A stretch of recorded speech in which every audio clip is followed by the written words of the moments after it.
Good evening. I'd like to call the Newfane Selectboard regular meeting Monday, December 18th to order. We have Ann Golub on Zoom. We have Jeff Chevalier, Katie Johnson-Applin, and myself, Angela Litchfield, at the table. Juanetta, has this meeting been properly warned? Yes. Thank you. Are there any additions or amendments to the agenda? Hearing none, we'll go to the approval of the minutes. We have first the Monday, December 4th regular meeting minutes. Is there a motion? Make a motion. Thank you, Katie. Is there a second? Thank you, Ann. Any discussion? Hearing none, all those in favor say aye. Aye. Aye. Aye. Opposed, abstentions, ayes have it. Next, we'll go to the December 11th budget meeting minutes. Is there a motion? I make a motion. Thank you, Katie. Is there a On second? speakerphone. I second. Thank you, Ann. Hi, Mike. We have just started the meeting. We now have Mike Fitzpatrick on the phone. Hello? Okay, Mike. You're there too, Doris. We can hear you, Mike. Can you hear us? Great. Any discussion on the budget meeting minutes? Hearing none, all those in favor say aye. Aye. Aye. It's just us. Aye. Opposed, abstentions? Stay. Thank you. Ayes have it. So, our road foreman, is unable to be here tonight because he is out maintaining and inspecting all of our roads after today's torrential rains. And we appreciate him and the road crew for all of their hard work. So we don't have a report for him, but the Adams Hill Bridge update is, from what I have heard from him, is that it's complete and looks really good, and that he's still working with the insurance company to find out more information for that company. And has everybody had a chance to review the bids for the Loop Road box culvert? Yeah. Do we have copies of that? We do.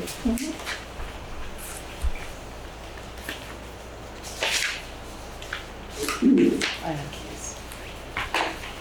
Here. Here.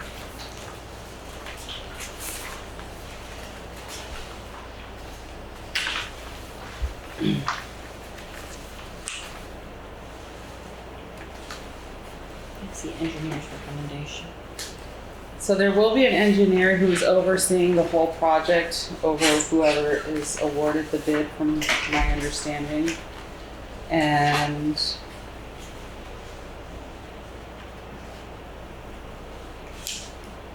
so I can read this part. Mm-hmm. The recommendation from Everett Hammond is to Juanetta and Jay says, I would recommend carrying the chosen option in your FY25 budget, $330,893 or the $315,893 without bonding, plus a 5% contingency and a 3% engineering oversight. Then if all works out as indicated in the recommendation, there will be a savings in the bid items of $38,000. So we have several bids that were looked at and gone over by the engineer. Daniels Construction, $439,921. Renaud Brothers, Vernon, Vermont. Oh, they were from Ascutney. Renaud's from Vernon. $366,951. Blue Mountain Trucking from South Rygate is $803,850. Basin Brothers from Westminster, $567,143. Clayton Davenport Trucking from Greenfield, Mass, $750,256. And Fitzpatrick Excavating from Wardsboro at $339,892. And this is for the Loop Road box culvert. Is there a motion? Anyone?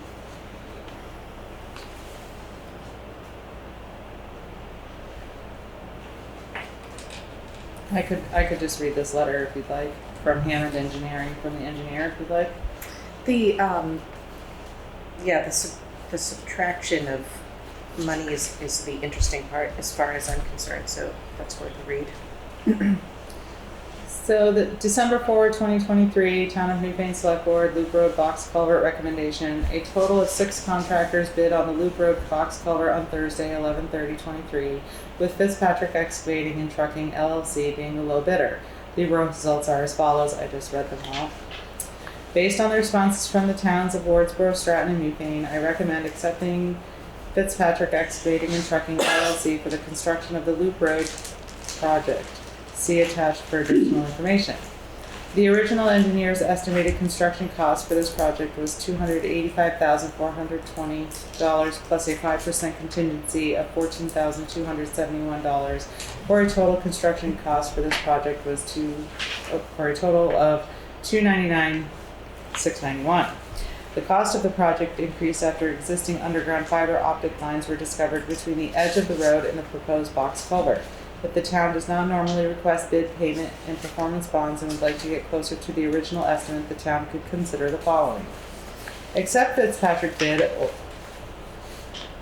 or it's a typo, sorry. $330,893 less $15,000 for payment per bond, $315,893.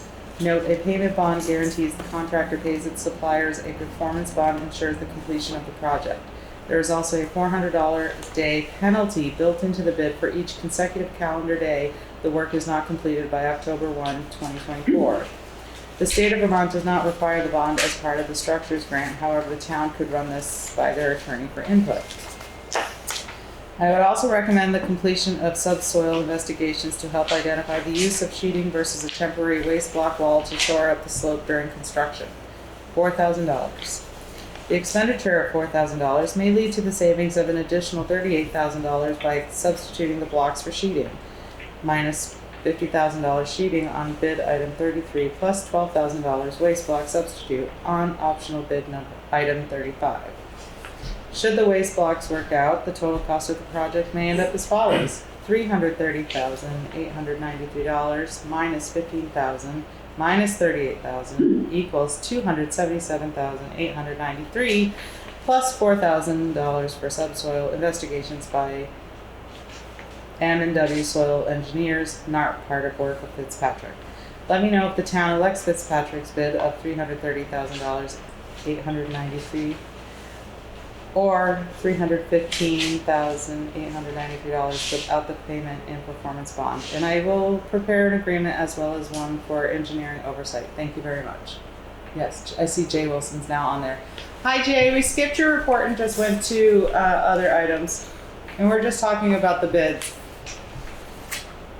Okay. I just read the letter from Hammond Engineering and we'll start with you, Jay. What?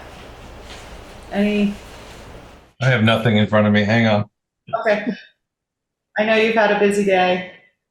Yes.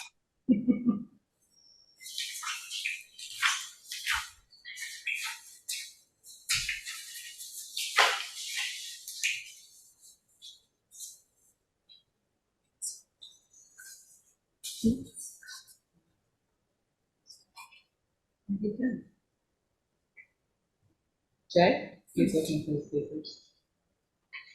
Well, is there any discussion on the letter? Or in the project at all?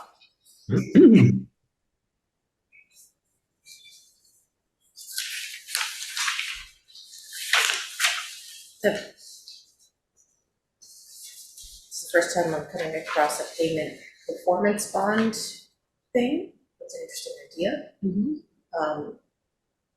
Fitzpatrick is the lowest bidder. We're obligated unless there's some other reason. Okay, I got it in front of me now.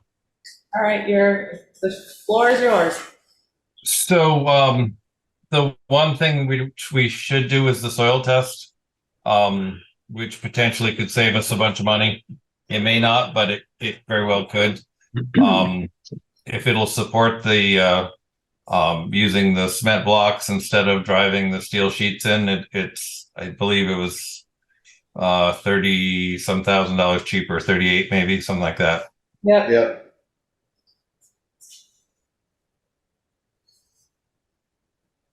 Other than that, I think he spelled it out pretty well in his recap of it.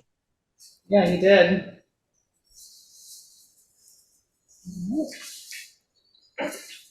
Shall I have a motion? I'll make a motion to accept Fitzpatrick's bid. I don't know enough about the payment for the bond thing, but that's neat. I can't hear you, Katie. Yeah, you have to speak Sorry. towards the end. I don't know enough about the payment performance bond portion of it, Uh-huh. but I think that's interesting. Can you explain that, Jay, if you can? I called Mark Pickering about it, and he said normally on a job like that you wouldn't have one. Okay. And if it had federal money in it, then yes, you would. Like we have one down here for the Depot Road box culvert because there's federal money. But he said normally on town projects, they're not normally required. Yeah. Back to your motion? I make a motion to accept Fitzpatrick's bid with the soil testing and the cement blocks if possible. I don't know how to, will that be That's determined on once they get started? It's determined on the soil study. Yeah, once Yep. they did the Yep. soil study. I would second that. Any discussion?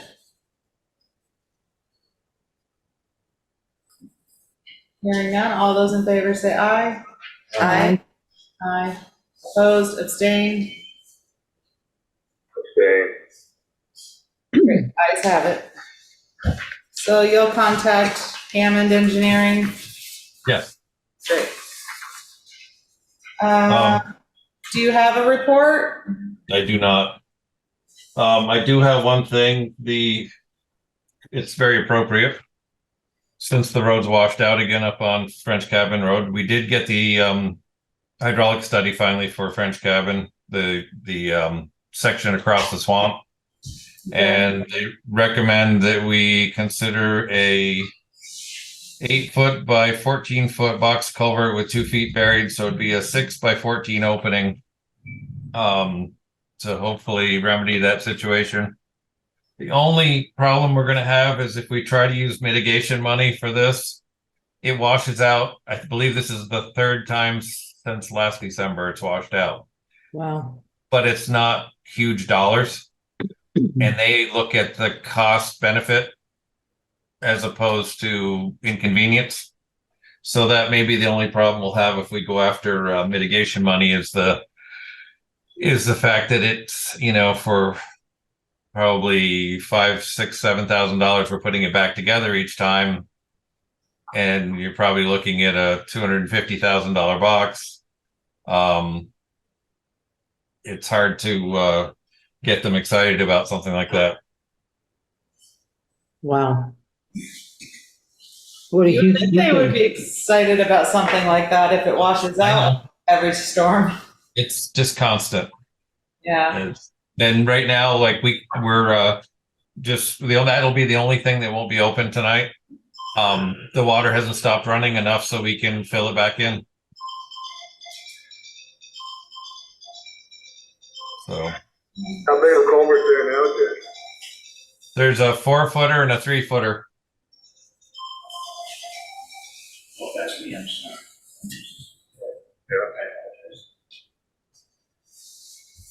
So are you asking for us to, are we gonna put it out or just do you need? No, just to give you the heads up that we do have the hydraulic study, and I'll just start working on finding a source of funding. Okay. Yeah. Thank you. Sure. Any other issues from today that you want to address while we're here at this moment? We do have a culvert that crosses Grimes Hill between Richards and Neil Carter's house. That's we've dug it out before. It's a bad metal one that needs to be replaced. However, it's going to dump it right on Dr. Schaefer's lawn. Uh-oh. So I guess at some point we should meet with the Schaefers and see if we can come up with a plan that would get that water off of Neil Carter's lawn and out somewhere where it's not going to be quite so damaging. Right. Well, if you would like to set something up, I would be interested in attending if I can. Okay. Yeah, right now that spot is still flooded into the towards Williamsville side several inches by the looks of it when I drove by. And it's also flooding their leach field there that they just had redone. So unfortunate. Yes, let us know when you decide to have a meeting. Okay. Anything else? That's what I can think of. Okay, great. Thank you so What much. about that tree? Hey Jay, what about that tree you were talking about? Was we gonna have that cut? Tree? Or is that all right? What tree? The one on Hill Road. Adams Hill. Yep. I'm going to have a guy go up and just look at it, see if it's something he can do with a bucket truck or not. Yeah. There's a tree. Is that the one by the culvert? Yep. Big It's a pine. big pine right above it that looks like it's getting undermined to the point where it's going to go over and take power lines and everything. We should probably do that before a big snowstorm. Yeah. Okay. Keep us updated on that. Next, we have an update from EWP, the NRCS letter from Michael Lapointe from when we did a walkthrough to try and find funds to help some homes along the rivers. And are there any other folks for this? No. Did anybody, we have Nancy, did anybody else respond to your email, Emily? No. I did speak with Chris and Carol this afternoon, or this morning. Okay. They said they are, sorry they can't be here tonight, but they're enthusiastic for this work. So do you want to explain the results of the letter for us, Jay?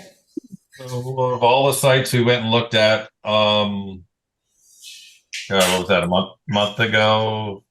Somewhere in there. So, There was one site that actually qualifies for the stream bank protection, which is just west of the Green Iron Bridge, and it goes along the driveway there also. And they've proposed 150 feet of 12-foot high, 4-foot thick riprap.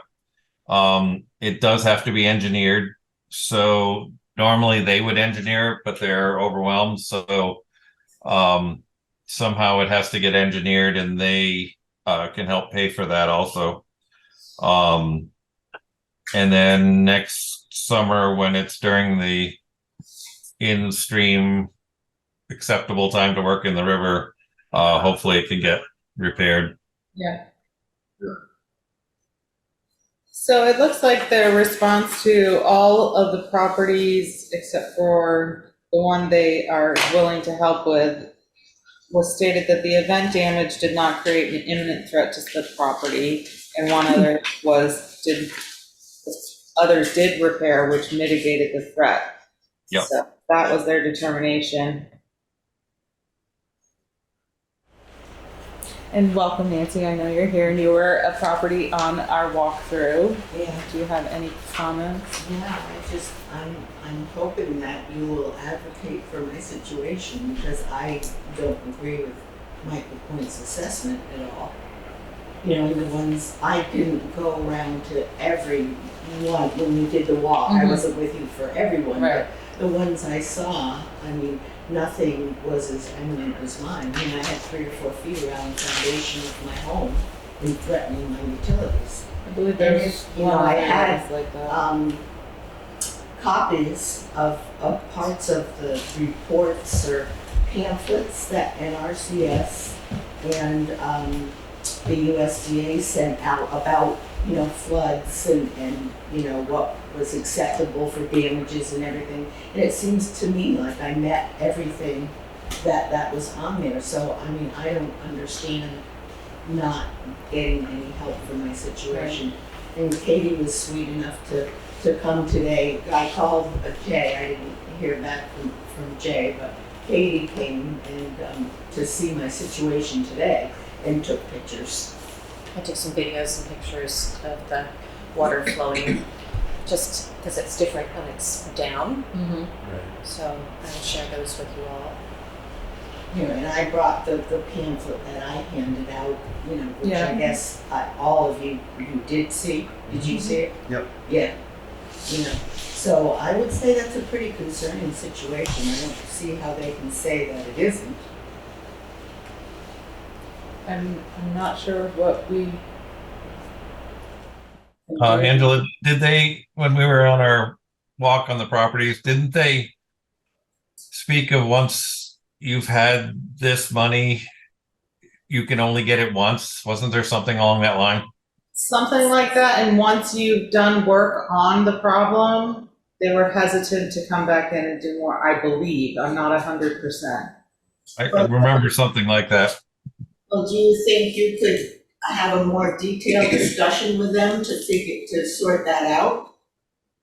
We You know, can, I mean, that's, the Because town just went around to show them the sites, and now it's kind of between the property owners and the EWP people. I don't know that, I know one of them is coming down to look at the debris pile behind Williamsville Village at some point this week, but I don't think, he wasn't one of the ones that came down here. But I can ask him when he's here, see if he has any other ideas or any other money to go after. Because they did mention a list of programs and committees and such that people, homeowners could reach out to. And he was gonna send us a list. Did we ever get one? Annetta? No, there was just the information for Corey, who's a local engineer that might have other sources available. And that information came from Michael. and then when that fella is there to look at the debris pile, like kind of behind the hall. Yep. But there's another situation which Katie noticed today when she was coming. I asked her to notice it on her way out, and she said she noticed it on the way in. Just past the yellow barn that's right on the road, you know, as you're coming towards our Yep. house. Yep. You know, right there, there's trees down and a whole debris pile that's piled up there as well, which is not helping my situation at all. Yep, we can look at that also. And if, you know, when that person is there, if he can come, if you guys can come and meet with me I don't know if he'll be willing to do that or not, since they've already said no, but I'll see if we can get more information out of him at least. I think he's focused on just the one, he's here to do that one project, and I think that's, Michael's not available till after sometime in January. So this guy is coming in to do this other one, just to do that one little spot for, FEMA needed them to look at it first and then decide whether or not it needs to be taken care of or can be just left. So that's his only part in this, but I'll see if I can pick his brain for other information while he's here. Yeah, because between that yellow barn and our house, besides that giant debris pile that's piled up, there's other trees that are undermined and seem like they're about ready to fall down and go. Yeah. As well. All the streams have that, and last we tried, because we had a lot of them down on Hunter Brook, they said nope, they need to just stay the way they are, and so they're not real anything that's just fallen or in danger of falling. They don't seem to be too excited about. Well, that's a shit. It seems like that would be like mitigating future problems, you know, taking care of a situation before it gets worse. Yep. you know, tree No, we had that falls same down. thing. I think there was a couple hundred trees down after Irene in Hunter Brook, and they wanted nothing to do with it. They wanted it to stay there. And then now, like I say, it's ended up to be like a worse problem than if you kind of took care of that at the time. Yeah. I think that's something to think about and discuss. Okay. So we'll see, you know, when he comes, if he could get in touch with me, I'd appreciate it. I'll ask him, but I have a feeling that he won't do the other projects that have already been looked at. But I can ask him, at least try to get information out of him. Okay. Thank you, Jay. Appreciate that. Sure. Thank you, Nancy, for being here. Sorry that didn't go how we had hoped, but we can. And you know, like I said to Katie, it just seems amazing to me that one person, one such person as Michael Lapointe, who showed me no grace at all, it's in charge of people's, you know, lives and property, and has like total control and authority over people's lives and property and well-being. Well, we'll see what this other gentleman says that's coming down to check things out. So we'll see Yeah. what they say. Ian, you had something to say? I just wanted to, if we're done with this topic, I just wanted to go back to the discussion of the letter from Michael and the work for Dover Road. I wasn't clear in terms of he had an estimate. Was he saying that the state would pay that amount of money? I wasn't clear. That's what I understood. Yes. Once they get the funding, then we can move forward. They have to actually get the funds first. Okay. So then the homeowners would not need to pay for this. This would be covered. There's still the sponsor match or whatever that we'd have to figure out how to split that up between the town and the property owner and so forth. Because some of it's going to protect the bridge, some is going to protect the driveway. Okay. And I don't remember the percentage. Okay. And then they're only proposing to deal with that piece of the river that directly impacts Chris and Carol's home, or does that also have impact on the houses that are downriver? It's mostly the Green Iron Bridge and their driveway with that would help. I met with Paul Diddell and Evan Fitzgerald the other day, and we walked a stretch of the river, and they're gonna try to come up with a plan through the watershed or something to try to come up with some help for rebuilding some of the riverbank through there. Okay. So we worked with him before at the bottom Adams Hill. And he seems pretty good. Okay. So that's something Paul, I think, has hired him to do some work. Great.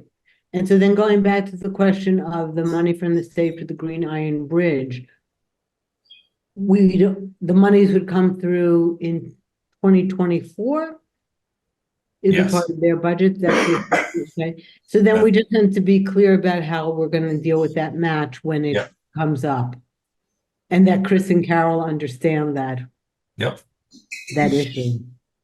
Yeah, we've have to, once we get more details from them, we'll have to, and there's also the agreement that they would have to sign that section you'd maintain for, I believe it was 10 years, something like that. Mm-hmm. Was part of the deal also. Okay. Yep. Great. Anything further on that topic? We'll wait to hear what you find out. Thank you, Jay. Next, we have discussion on the natural burial ground site plan update. We have Merle here, we have Michael Mayer, we have Gordon Bristol, and John Walker, and of course, again, Jay. Who would like to begin with the discussion? Merle? First, I assume Jay has to get back to moving water or whatever. We will let him go as soon as we're One done. quick question for him. Excellent, go for it. Jay, I have an email here where you approved the new site plan, the draft site plan for Michael. Is that true, or? No, I went up there and met with his engineer to tell him what it needed to look like, but that was it. So you didn't approve the whole plan? No, I just told him that from the road in for 20 feet, what he had to do. And he was going to design the plan to take that into account. Is that the plan that we received? This? I believe that's the one. I don't have it open right now. There it is.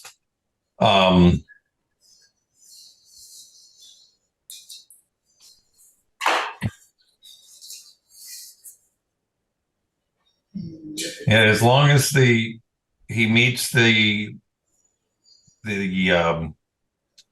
20 feet in at level, and the culvert that's been put in along the road is fine.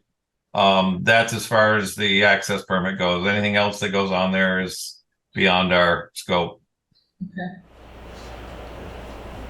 Okay, I just want to get that one point clear. Okay. Okay, the status of the whole project at this point is Michael did supply a draft plan. Right. Yes.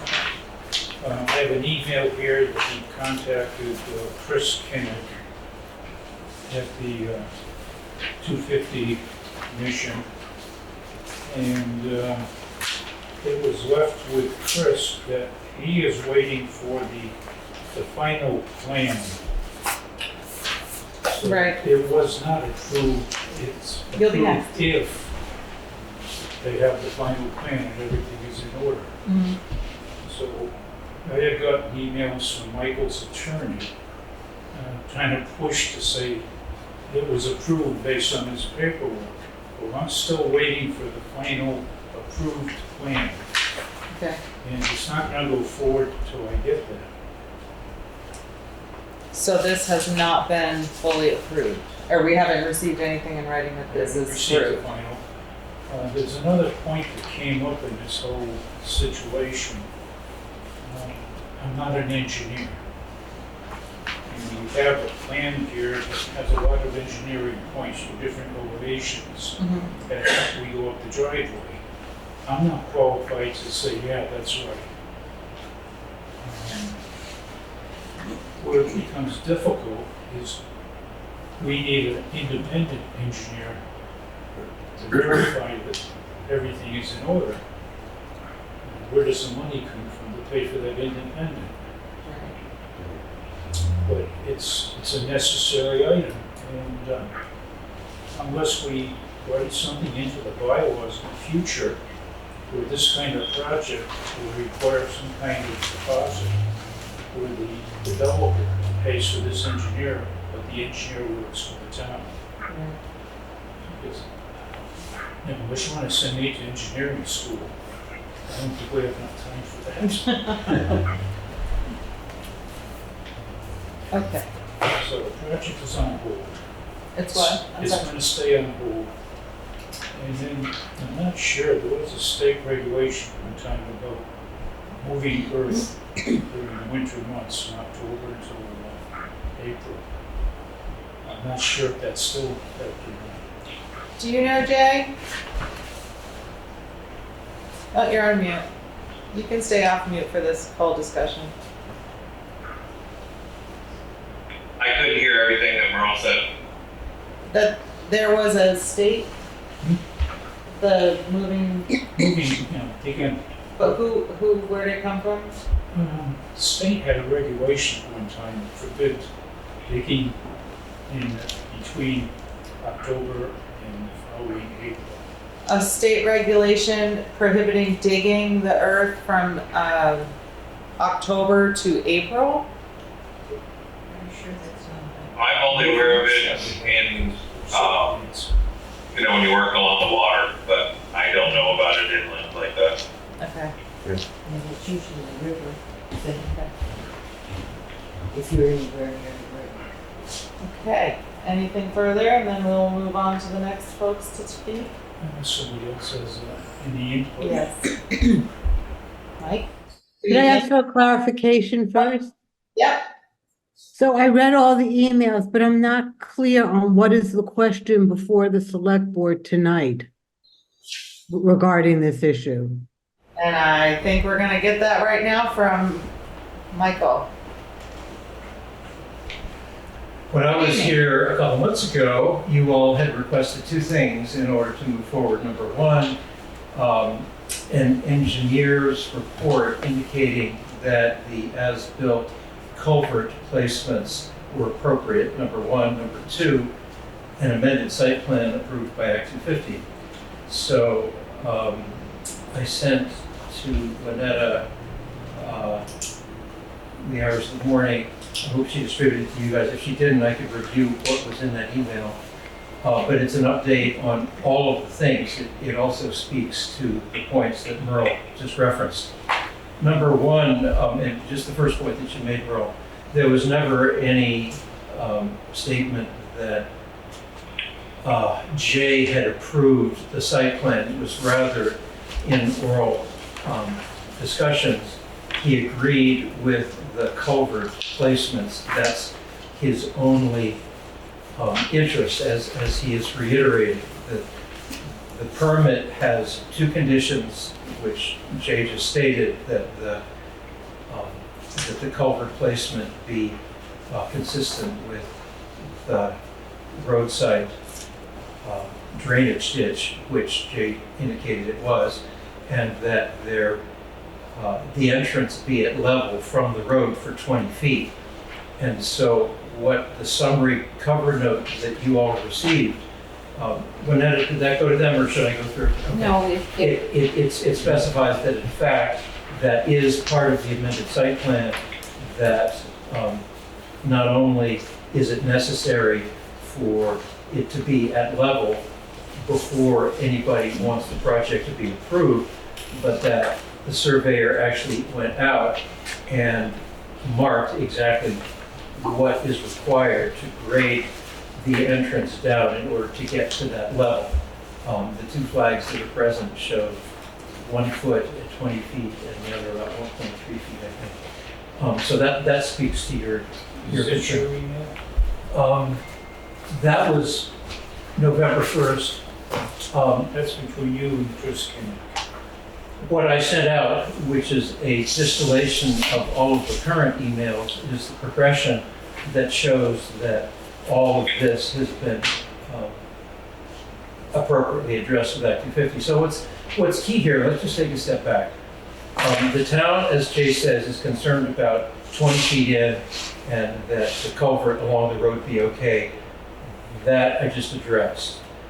The bigger issue of the amended site plan, what you saw is an email string for particular emails that speak to the fact that we have addressed all the concerns that, in fact, the Act 250 people have raised. And do I need to go through each of those in order to show that, in fact, we have an amended site plan? Well, he has this comment here. When we expect the final amended plan.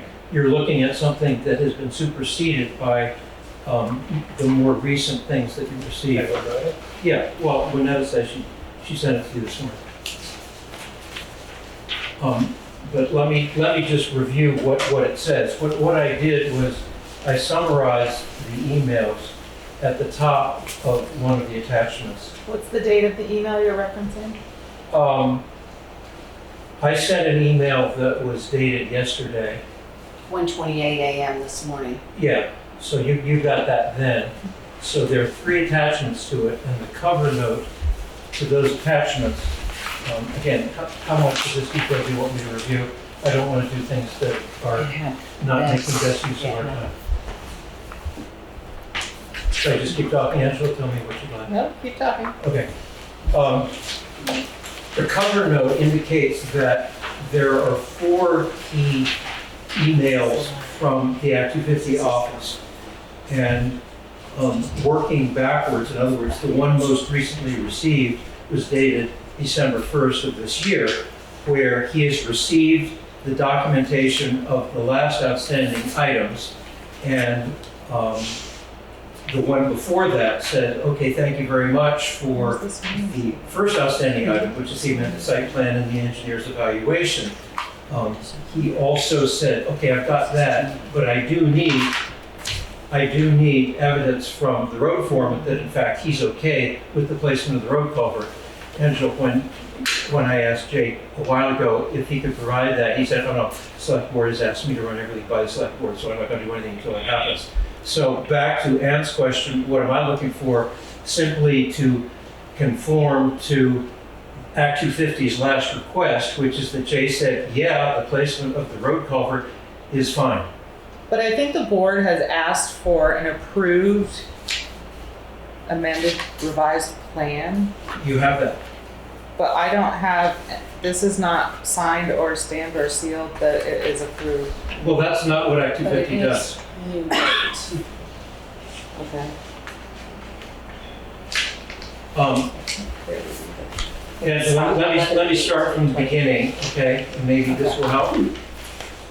The Act 250 process, and I've spent hours with Chris, who has made this clear for me. They said, okay, on September 25th, he said, we agree that the modifications you made to the original stormwater and drainage system do not require an amendment to the land use permit. However, you do need to properly document in an updated site plan with an engineer's assistance and professional sign-off, identifying 3 action items. So everything around, he's saying, okay, these are the conditions for us to give you the approval you're looking for. Okay. Number 1, give us the updated site plan and the evaluation of the engineer that everything is good. Number 2, give us photographs that show that you've got appropriately demarcated limits of disturbance. And number 3, that you've got flagging for the stream buffer, the 20-foot riparian buffer boundary. And with providing all 3 of those to him, the last communication from him, which is top on your list, dated December 1st, you've done it. You've taken care of the action items. And the last thing I'm going to ask you for is to make sure that, you know, we've got something that says the road foreman is okay with the as-built culvert by the road, that is in compliance with town standards, number 1. And number 2, don't make any changes to this plan without consulting us going forward. And that's basically him saying, thank you, go ahead, you've taken care of our concerns. Okay. Yes. But I would ask Michael if the first bill engineering had a stamp on it and the second one doesn't. Is the difference between those 2 site plans? The second One was stamped by Bill Engineering, stamped, boom, and the second one isn't. Well, first of all, Bell Engineering is not involved in the second one. Ham Hodgson did the second one.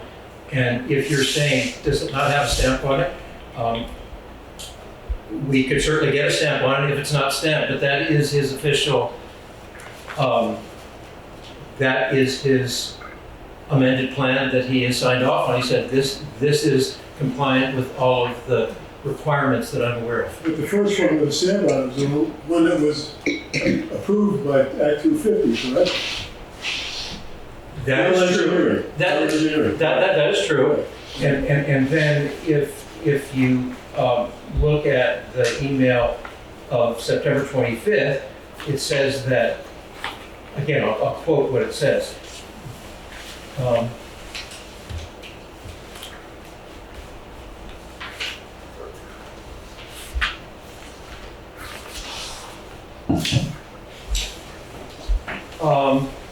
Here it is.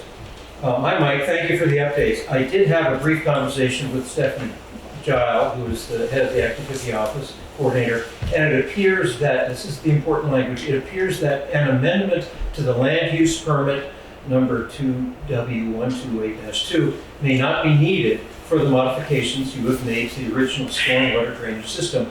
However, these are changes which will need to be properly documented. Therefore, you will need to, one, update the site plan to clearly show these modifications, and two, I will need an engineer's assistance, Bell Engineering or whoever you're going to be using, to evaluate those changes and provide professional sign-off. So that is him saying, give us the engineer's report that what you're doing is good and that the updated amended plan is in fact compliant with what he says is required. So I take that to mean that the stamp really isn't required? Is that what you're telling me? I don't know about the stamp. All I know is that the approved plan, I will ask him, hey, did you stamp this? And he said, well, yeah, I did. Or he'll say, I said, well, will you stamp it? And he'll say, okay. Because as far as he's concerned, he has signed off on a plan and it comports with all the engineering standards that he is certified to. I think of a stamp, I think of a notary, and that stamp, it's official. I look at a print, one stamped and one isn't, so that's my curiosity. I'm happy to ask the question, and if it's not a stamp, I'll get a stamp on it because he signed off on it. Great, thank you. Gordon. I'm just trying to be a little bit efficient with the board this evening, that I might want to help you to where the question from the select board member was, we still don't have an answer of what's the intent of what's asked for tonight. And I think that what I'd like to just make is a couple general comments that will say that I think you're premature on any action tonight. And to that effect, I'd like to say, number one, significant information came in at 1:28 a.m. today. Which I'm not finding. Which you're not finding in front of you. My papers, no. And number one, so it came in at 1:28 under Vermont right to know law and meeting law. You can accept information, but you can't take any action on something that isn't warned. So if you look at your warning tonight, it says there'll be an update. In order to give any approvals or any ability to move forward tonight, that would have had to have been within that announced agenda that's duly warned under the Vermont right to know law. Number two, you have before you, and you may not have it before you, but it's in this building, is a non-stamped engineer drawing to show you the significance of that stamped engineer drawing. The other copy, 8069, which is filed with the state of Vermont, clearly has an engineer stamp on it. Engineers are not happy-go-lucky with their stamps. They know when they stamp them and why they stamp them. And if they don't stamp them, they also know that. So when they give something out to be presented at a public meeting, if they intended it for a public meeting, engineers by their very oath would have it stamped.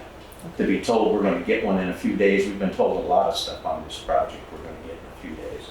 So rather than get into a long discussion tonight, I think we should save that for another time, and I'm going to humbly suggest to the board that you, quote, kick this can down the road, even if it's just to the next meeting, because you all received significant information that has not had time to be digested, and you can't take any action based on the Vermont right to know law. None of that was what I was requesting this evening. I came for one thing, and that was because Jay said that he needed to run by you his statement that I'm okay with the culvert that is along Sunset Lake Road. That's the only thing I came to get tonight. And Madam Chair, if I could make one response to this, the reason why we're in these meetings and they become so laborious and lengthy is because we don't always get the whole story. So we're told that we're supposed to be here tonight to have Jay comment on his question. However, Act 250 made decisions in this long trail of emails that you got, which you don't have in front of you. I have some, I don't have all. I will now read it verbatim so that it gets into the record. Yes, and please. so you'll understand why the confusion this evening. A note on October 27th to Chris at the state. Chris is the enforcement officer. I think we have those. I think the one we're missing is the latest one that was received this morning. But yes, you are, but on that one there, attached, please find our recent draft of the amended site plan showing culvert placements, plural, by the way, approved on recent site visit by Newfane Town Road Foreman. There were 2 culverts in question at that time. It was presented by the applicant to the state to make an opinion that our road foreman had approved culverts, plural. Jay is here tonight, and I respect Jay, and he is saying, I did not say culverts, plural. I said culvert, the one that's at the. Take off the S, that was my error, it should have been a single. Another culvert. error, so let's just move on. I think there's a bit of a red herring here. That's not, all I'm asking is for Jay to say, for you to say, give Jay the ability to write a single sentence saying, placement of the single culvert along the roadside, which is where my jurisdiction ends on this, is fine. Whatever verbiage that supports that is fine, and that is in full compliance with everything Act 250 is looking for right now. That's all I'm looking for. Maybe ask a follow-up question through you, Madam Chairman, does that mean that then the applicant feels they can start construction again, or do they still need to get something from Mr. Merrill? Well, I do believe that the zoning administrator has mentioned his concerns and what he's looking for before construction starts again. Okay. So Can I say something? Okay, hold on, everyone. Let's take a moment. Mike Fitzpatrick, your comments. Yeah, I remember this very clearly. It's one thing. Can you speak louder, please? Yeah, I said I remember this really clear. And for one thing, it's not Jay's thing to give the permission for the culvert. He brings it to the Board of Selectmen. The Board of Selectmen approved the culvert out by the road. And what started this whole process was they do another culvert in probably 30 feet above it on the hillside there. They thought that would work even better, which diverted the water down to John Walker's property. And John Walker and different ones like that were all part of the Act 250 on this whole project.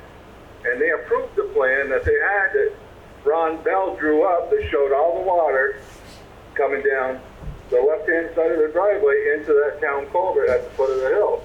And one time I said, well, maybe then we need this bigger culvert. And Jay and I looked at it, we got talking about it, and they said, no, that's plenty big enough, the culvert. The whole problem here is that one culvert that was up on that hill. That's one of the problems. I think one of the other problems is I think they cut a little bit too far on top towards the property line too, because you got limits of cutting and all this stuff on that project. But that one culvert, they keep saying it's been amended and all this kind of stuff. I don't know how you would amend it until you have a hearing on it, and John Walker and them guys are all clear with it's not going to affect his land. I would think you'd have to do a hydro, his property.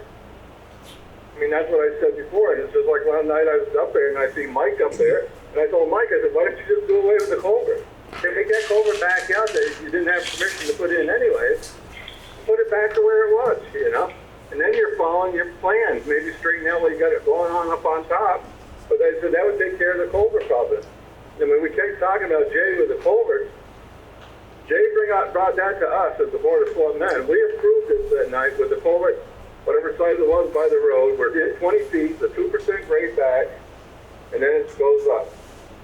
That other culvert was never even discussed until they got working on it and they brought it into us. I think John and Gordon and them guys said that they were diverting the water above the culvert over towards John's land. And that's what I said, and that's why I said pull the permit that time. Said that we ought to pull the permit because they were doing stuff on that act that didn't have nothing to do with the Act 250. And when I called, like they told me too, they couldn't get a hold of Ron Bell. So I called the next day and I talked to Ron Bell. And Ron Bell says all he's going to do is pretty straightforward, just follow that permit that he had and the plan. And he said that's the way the water had to go down that side. So, I mean, I don't know why the hell the problem is. They can't pull that one culvert out that's 30 feet from the town culvert, but all the rest of the water down that ditch. And then maybe get this thing, if they want to get it going. If not, this thing could go back to court, back and forth a dozen times, but I don't know how you would even get approved plans until you satisfy John Walker and everybody that that's not going to flood his land or put the water on his property. I mean, you say you got an approved plan. I don't know how you can get that without a hearing. But we haven't seen it, and we're probably part of the Act 250 being the town.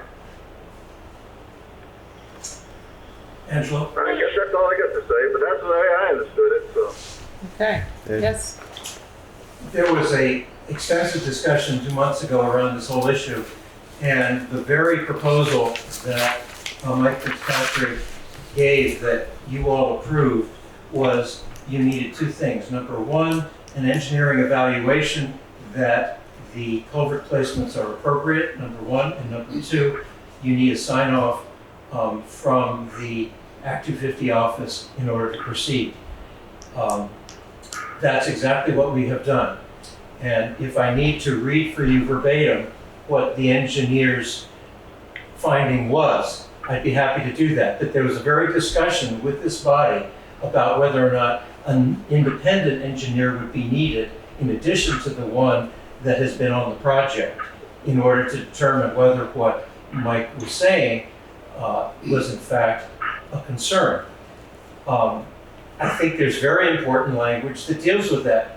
Hamilton Hodgman is putting his reputation on the line when he says in his December 7th letter, You know, I don't care if it's probably if he says it's okay, that coal is okay. I made it very clear that night, Mike, that I was looking to satisfy John Walker and him as a neighbor budding landowner.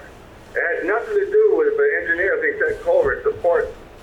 John Walker has been with you guys since the start, and I told you, I even told you that day I see you, and then Gordon come up that day too and stopped in when I hadn't been there visiting with you. It wasn't like I had a meeting with you, I just see you there. And I stopped, and I said, why don't you just pull the damn culvert out, and let's get on with this thing. I remember you saying that, Mike. That's So very clear. I understand.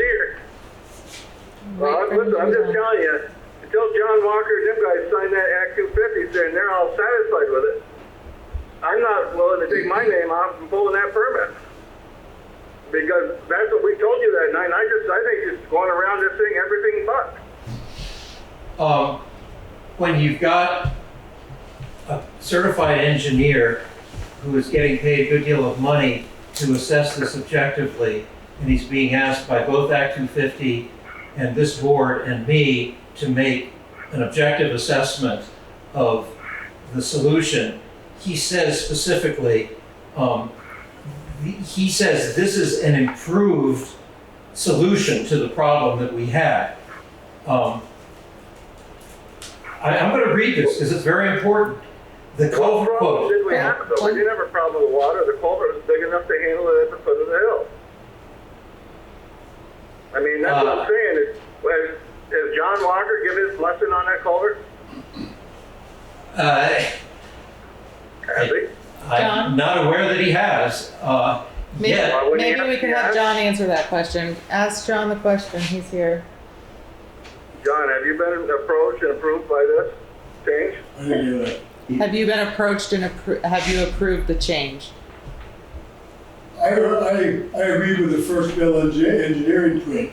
That's what I agree, but I don't think the change is that when the materials got delivered on site, there were two culverts there, not one, before the ground was broken, which tells me he never had any intention of doing it the way Bill Engineering built it. But this new one on Hodgman Engineering and Permitting, were you approached? Were you asked to review the Hodgman letter, and did you review it in detail and give your approval, is what they're asking? No, I didn't. Okay. I'm just translating. No. Okay, no, that's fine, thank you. Oh, beef. I don't just think we need to discuss this any further then. I think we've already said we've had this, we hashed it over one other night for an hour.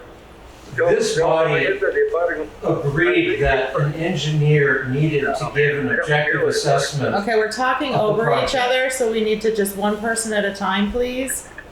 Thank you, because he's talking and you're talking. We need to have one person at a time. Thank Okay. you.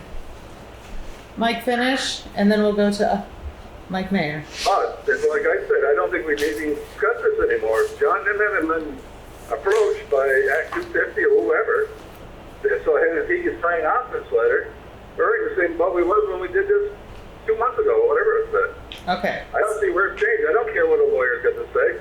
Yeah, maybe it would be better to have two culverts on the hill, but has he done the hydraulic study saying that the town culvert will not take it? I doubt it. I mean, he's signing the thing, yeah, this is what could be an improvement, but you're just putting it over. This is what caused the whole problem. So, I mean, until we have this letter signed, and John and Tim are all willing and said everything's fine, he's agreeing with it, I don't think we need to go any further tonight. Thank you, Mike. Last rebuttal, and then we need to make a decision. Act 250 is always the last word on this. And Act 250 has heard the question raised about, does the second culvert up the hill, which was not on the original plan, is that something that is non-compliant with the permit that was originally issued? And what they said on September 15th was, you don't need to go for a new permit. You simply need to get an engineer's evaluation that what has been done is the best possible solution for that circumstance. And what the engineer has said is, the added culvert, quote, the additional culvert breaks up a stone-lined ditchway length and discharges to an on-property stone level spreader immediately uphill of the Sunset Road ditch. Our firm was requested that field survey be done to document that condition, confirm its visual observations, and to collect downhill survey data to physically confirm that stormwater runoff is directed to the town drainage ditch and not to any abutting properties, which would be John Walker's. The field survey done on October 10th confirmed our field observations that is detailed above, as he just indicated. This improvement objectively reduces erosion risk to the receiving town infrastructure from the permitted design. To be clear, the recommendation of his firm is to keep this culvert, and it does not suggest that any error exists in either the original design or in the review and administration of permits. Permitted designs can often be approved to reduce downstream stormwater impacts, and this on-property culvert does so. He's saying this is the best solution, therefore he signs off on it. If there's not a stamp on the plan, I will get him to stamp the plan if that is important for people to have documented. Okay. And does that answer your original question? All of this discussion? Well, to clarify, I believe the question is that he wants the, we had put a stop on his, a work stop, right? Mm-hmm. On his moving ahead, and he would like that work stoppage removed. Well, is that something I should respond to? Is that what you're looking for? What I came for, once again, is approval from this body to allow Jay to say, I'm okay with the placement of the culvert alongside the road, which is what Act 250 asked for. I never received anything by way of a stop work order. I knew that I needed, in good faith, to do things right. I needed to comply with your request to get the engineer's assessment that the as-built is good and that the amended site plan that he drew up was, in the best of his professional assessment, an excellent plan, an excellent amendment. He did that, and everything indicated from Act 250 says, we are good with this. You have done everything we have asked of you.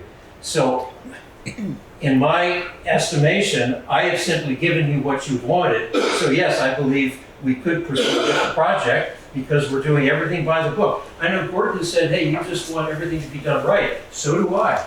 And I've been patient, and I want to continue to be patient, and I want to hear every time there's something that we could do better. And I'm trying to be, supportive of doing so. Okay. Merle. So then the question sorry. at hand. Yes.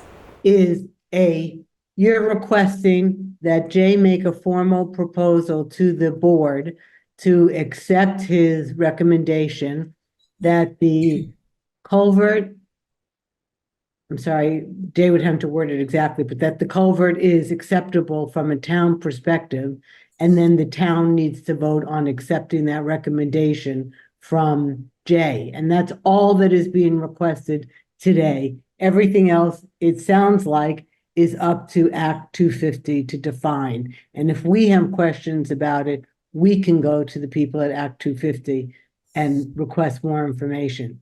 Did I summarize correctly? I believe you have, Ann, thank you. Just to be perfectly clear, it's the road culvert, not the upper culvert, because the road culvert It's is. the town. Got it.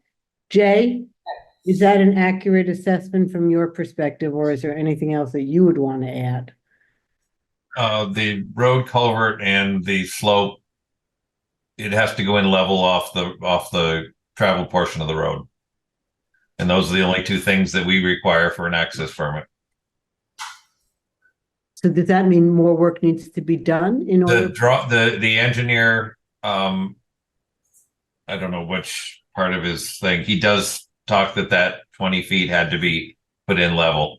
So that they did address that. And as long as that's followed, then as far as the access permit, they meet what we normally look for. What about the concern with Mr. Walker's property with that culvert? So that's the other culvert, which we don't take into account under the access. That's the Act 250 issue. Okay. Right, and I said, what we did that night, and I keep going on, it's not Jay the one that's gonna sign this paper, it's the Board of Selectmen. Right. Jay's the road farm, brings it to us, and we approve it at our meetings, which was his recommendation, and which we did.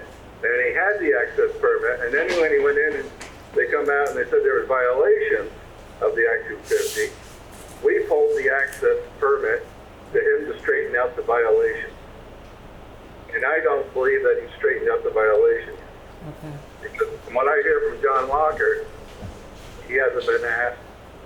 I mean, like I said, John was part of the Act 250 right through, just being a budding landowner. And that's what we did that night because they said they could continue on work and they could leave that culvert. And I said, I recommended that night we pulled the access permit. That's the only we could control it, so we did.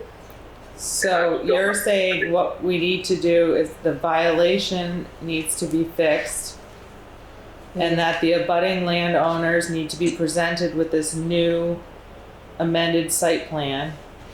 And approved. And then bring it back to the board To to reinstate the work order for the access permit. And then we approve the access permit again. Okay. Angela, there is no violation. Act 250 has said everything is fine. Right, but you haven't told your neighbors yet, and that's the piece that we're waiting on. My thought is that maybe we should contact our attorney to find out where we should go from here before we make any decisions. I would agree. That is my personal opinion. I don't know about the whole board, but that is a suggestion that maybe we contact Bob Fisher to see where we go from here with all of this information. Well, that sounds fine to me. Angela, there was. One second, please. Anne? Did the town have executed a stop work order after the last? Carl was working with Bob on that, correct? Yes. And was it completed and was it delivered? Merle, was it completed and delivered? No, it wasn't. I never received it. There was You never do- a stop did- order. You received it. The green code showing You. I can't hear what Notification. Wait, what, one more time, please.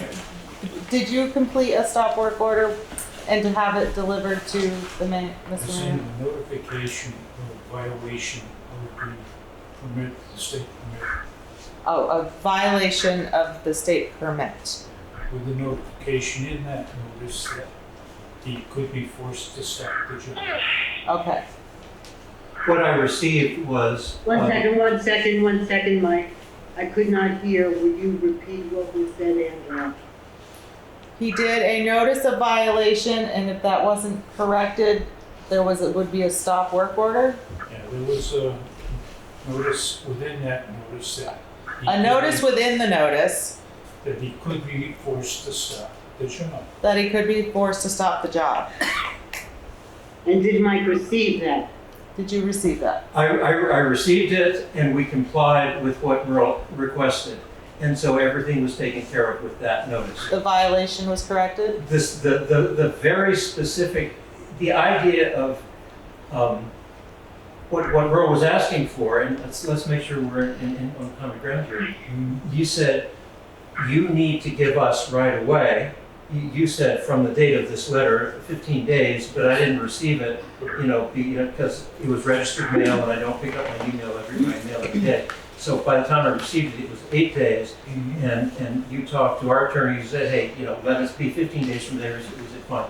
And so what you got on the 15th day was what you asked for, which is an agreement from Act 250 that they were okay with the as-built culvert placements. And that is part of what is in this email exchange. And so you did get that. And you got from Act 250 that, and I'll read exactly what it was he sent you. Excuse me, I'm sorry, but we do need to move this along, and I need to find out from the board where they would like to go with this. So This is I'm really sorry. important, Angela. Should we just settle it? Because to say I'm in violation is not true anymore, because you asked, fix this, and we did. He said, I am concluding that they are appropriately Excuse me, I need to bring it back to the board so that we can make a decision on where we're going to go tonight, right now. Board members, we have a decision Angela, to make. can I interrupt for 1 second? Quickly. I need to get back out on the road. Yes, quickly. So I'd like to wrap this up. Okay.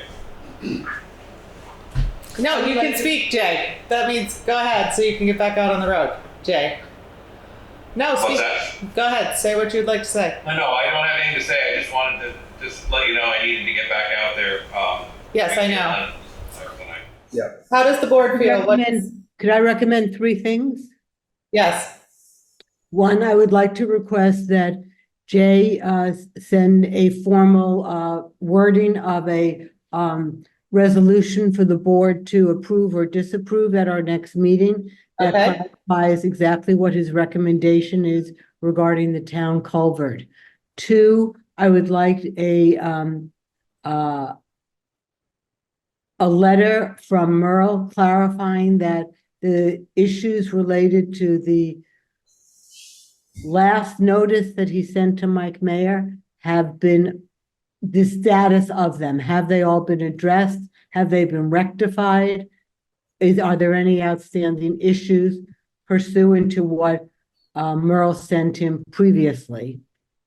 And then 3rd, I would request, if you wouldn't mind, Angela, checking in with our lawyer and seeing if there is anything else, if anything regarding the neighbors' issues are things that the town is in a position to address or not, or if that is between the neighbors and the Act 250 people. I think that sounds reasonable. Yep. You said yes. What do you think, Katie? I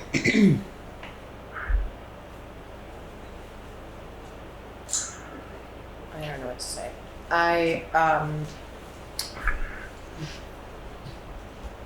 think we need more time to digest this, that getting this information now was not enough time to digest this.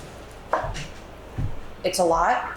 We did have very specific reasons for stopping it, and I would really like to hear from Act 250 directly. I don't know if we can request that, but that seems like something we should hear from. We should try to hear information from. Okay. We know how you feel, Mike. Oh, yeah, I ain't no changing my mind either. Like I said, we pulled the permit, and that's the only power we had was that permit to shut the Act 250 down. But to shut the project down for the Act 250 because we had residents and landowners that had a problem with it. And I don't see where that's been addressed. Until that's addressed, I'm not willing to close the access permit. Okay. The only thing I ask is satisfy. I don't care. He's got an engineer. His engineer maybe ought to go talk to John Walker and say, look, John, this is how it's going to. I don't see a problem. Bring John up, let John, him, and the engineer talk out, and then they could go to Act 250. But until that all happens, I don't see where any further ahead we was that night. We should pull the Act 250 driveway permit. Great, thank you. So do we need a motion to table this discussion until possibly 1, 2, 3, and 4, since Katie added another topic? I don't think we need to table, I think we can just table it. Table it to can't the we? next meeting? We don't need to motion, just table it to the next meeting? We don't have And what do you think?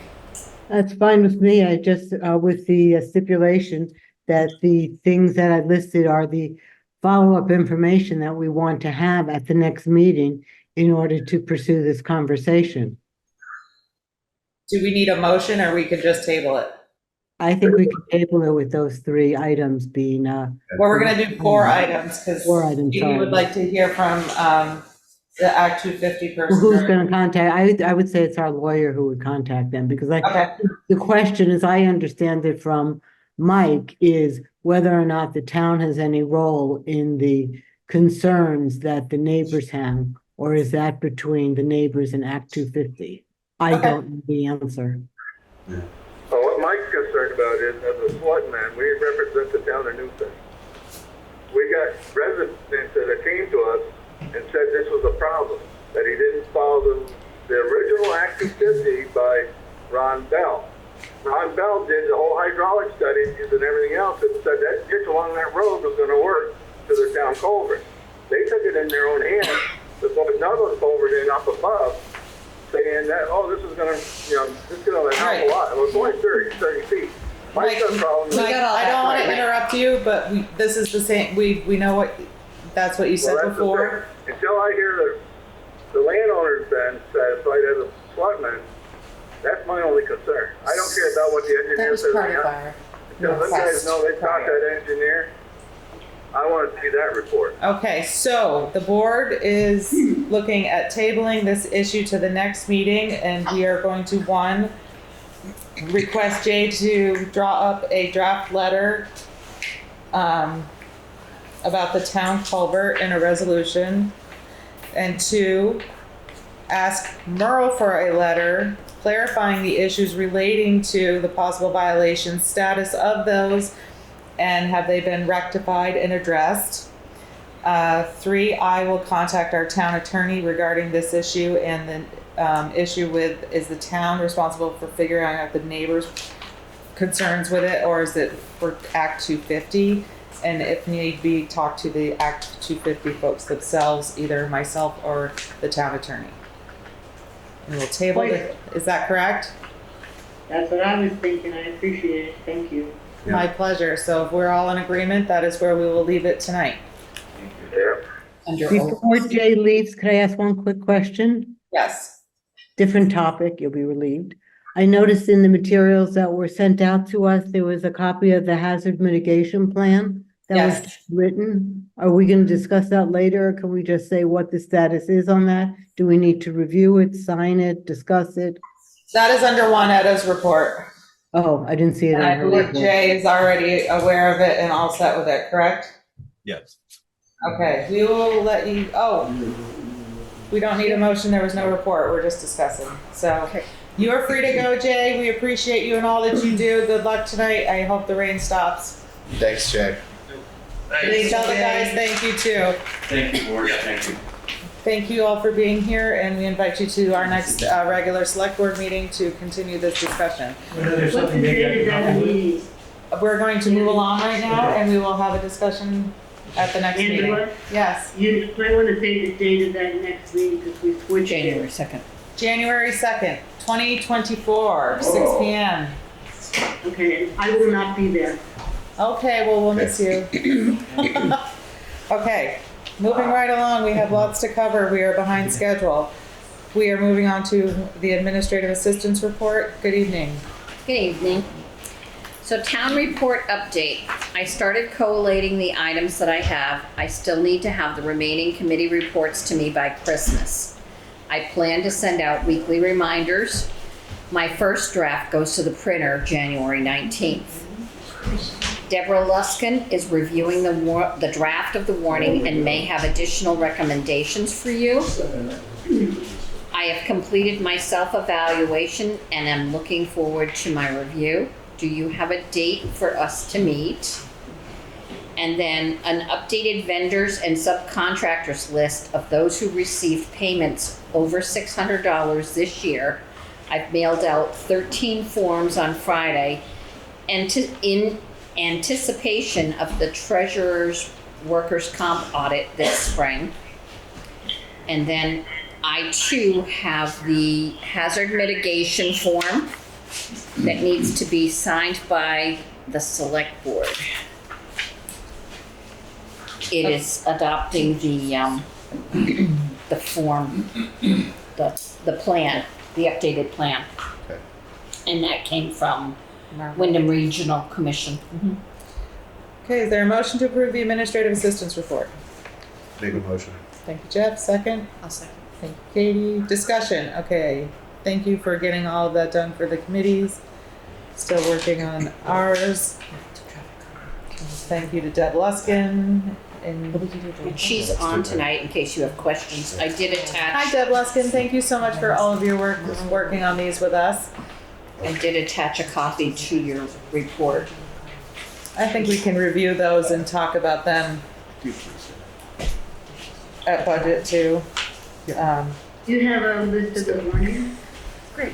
Attached to Juanetta's report. It's not my copy? Okay. It was sent to you when I sent you the administrative report. It was part of the 3-page attachment. Okay, thank you. You're welcome.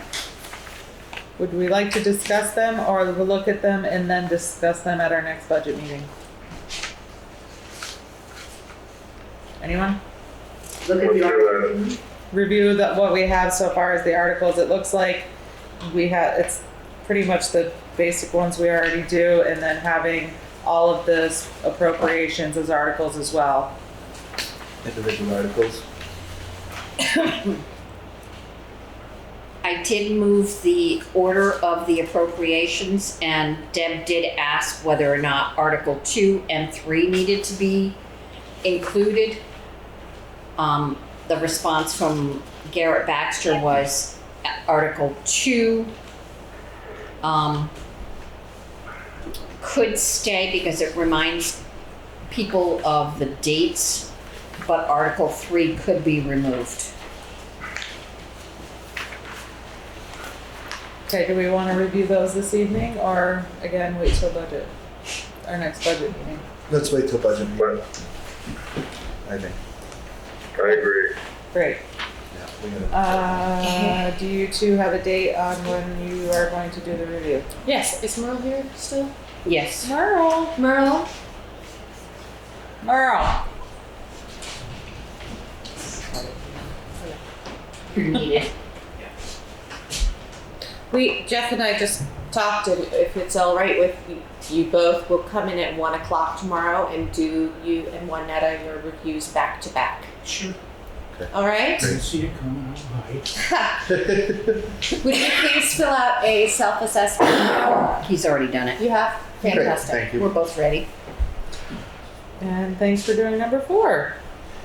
Yeah, it was a lot of work. And while we're at it, we'll just add the update on the town report cover. Is there an update? Not yet. Okay. That way we can cross that right off. And now we have the certificate of adoption to town and village of Newfane, Vermont, Newfane Select Board and Newfane Village Trustees, a resolution adopting the 2023 update of the local hazard mitigation plan for the town of Newfane, Vermont, including the village of Newfane. Whereas the town and village of Newfane, Vermont has worked with the Windham Regional Commission to identify natural hazards, analyze past and potential future damages due to natural disasters, and identify strategies for mitigating future damages. And whereas the town and village of Newfane, Vermont local hazard mitigation plan analyzes natural hazards and assesses risk within the community. And whereas the town and village of Newfane, Vermont local hazard mitigation plan recommends the implementation of actions specific to the community to mitigate against damage from natural hazard events, and whereas the town and village of Newfane, Vermont authorizes responsible agencies to execute their responsibilities to implement this plan for the purpose of long-term risk reduction and increased community resiliency, and whereas the town and village of Newfane, Vermont will follow the planned maintenance process outlined in this plan to assure that the plan stays up to date and compliant, and now therefore be it resolved that the town and village of Newfane, Vermont adopts the Newfane Hazard Mitigation Plan of December 11, 2023, while content related to the town and village of Newfane may require revisions to meet the plan approval requirements. Changes occurring after adoption will not require the town and village of Newfane to readopt any further iterations of the plan. Subsequent plan updates following the approval period for this plan will require separate adoption resolutions. Is there a motion for the town of Newfane to sign the certificate of adoption for the hazard mitigation plan? Make a You motion. haven't read it yet. You haven't read it? I read it. I read it. I helped work on it, so I've read it. You read the report? I have. And I just saw it for the first time today. Oh, sorry. Did others get it earlier? Thought I did. I saw a draft plan and then I saw the final plan. Yeah. Thought we got this a while ago. It was sent out Friday again. Yeah. Would you like to take time to review it? I hadn't read it or looked at it. I just saw it for the first time today. I do have the Newfane Village trustees have signed this letter.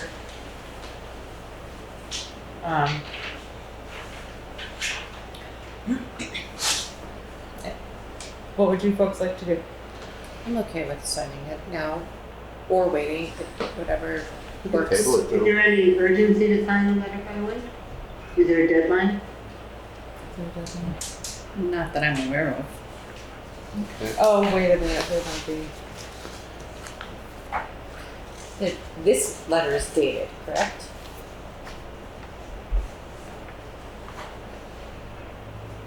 If it doesn't have to be done tonight, let's pass over till the next meeting. The letter has already, oh, I guess we can do it at any point. The village trustees signed it on the 14th, but we don't have a date written in, so we can do it whenever. But Ann's not Unless gonna be at there's- the January 2nd meeting, so it means it would be tabled until the second meeting in January.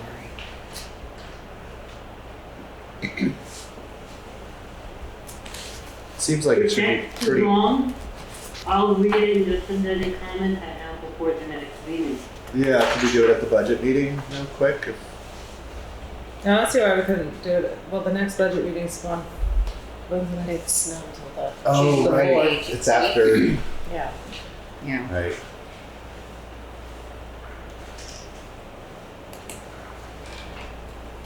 Is everyone else ready to sign it? Because if so, then I'll just abstain.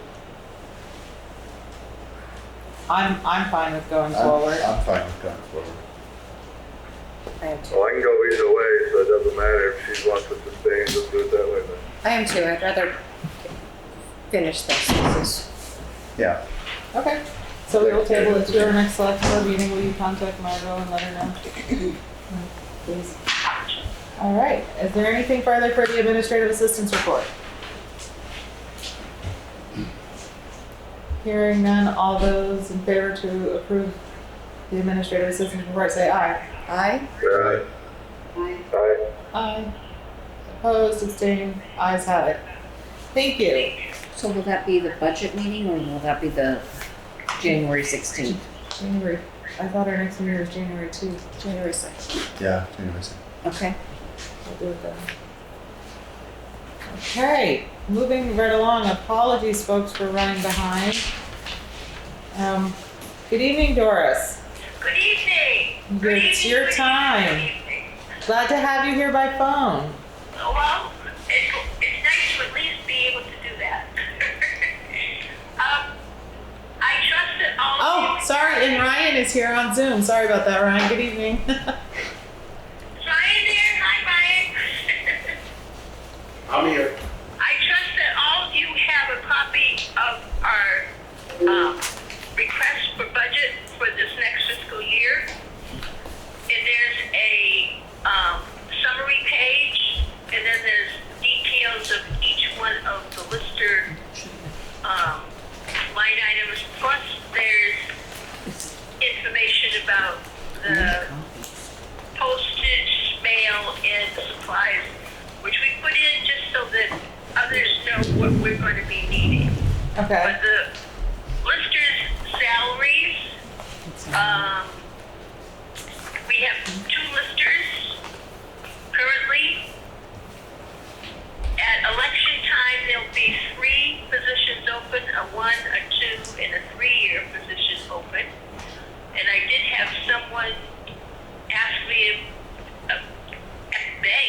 places about running and what they had to do. Anyway, the listers, we've been having just 2 listers because by law that's what you have to have.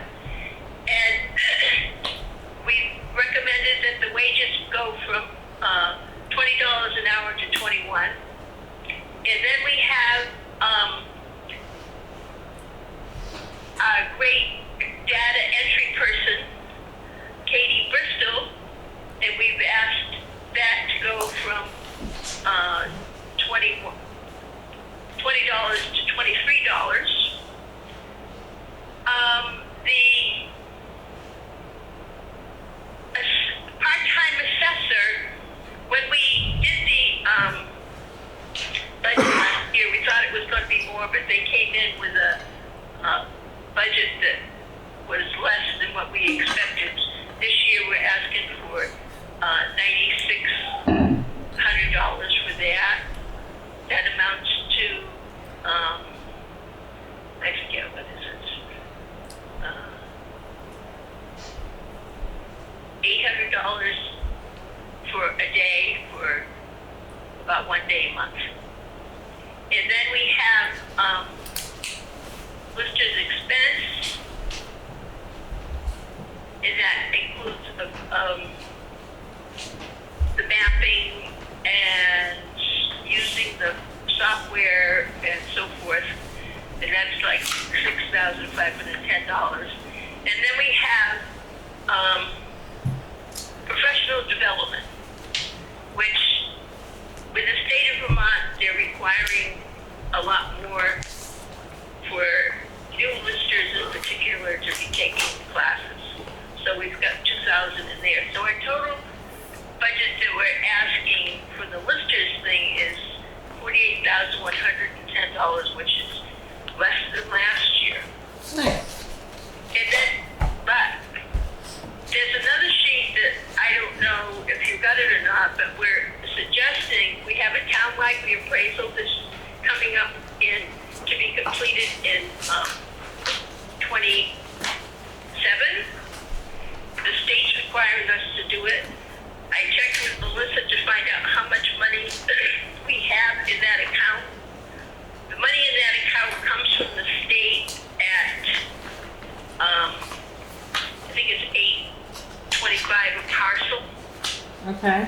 So it's been accumulating, but it's going to end up being that we're not going to have enough money for our townwide reappraisal. So I'm recommending that this year we put in $8,000 for that, plus another $8,000 next year. Okay. I think we have, I checked with Melissa and I can't remember the exact amount, but I figure the $8,000 per year will help, because eventually I think what's going to happen is the state's going to make us have a townwide reappraisal more often, which will mean that $850 a parcel is not going to make it, and we're going to have to probably every year be putting money in towards the reappraisal fund. Well, okay, we will include this in our budget meeting once we get all of our reports compiled and go through them to include. Ryan, do you have anything to add? No, I have nothing to add. I don't know if you had any questions for me or. I don't. No. Do you? No. I do see a note about postage, mail and supplies. That's an additional $14.60 that you didn't mention, Doris. I told you that those really aren't our budget items. Those are to let you guys know how much we would use in those categories. Gotcha. It's just to keep you aware of how much we use and what we have to spend, and the details are on the page. And every time you know that the post office goes up. Right. Yeah. We understand that part. Yeah, they're great. So, and we have to send out, but every year when there's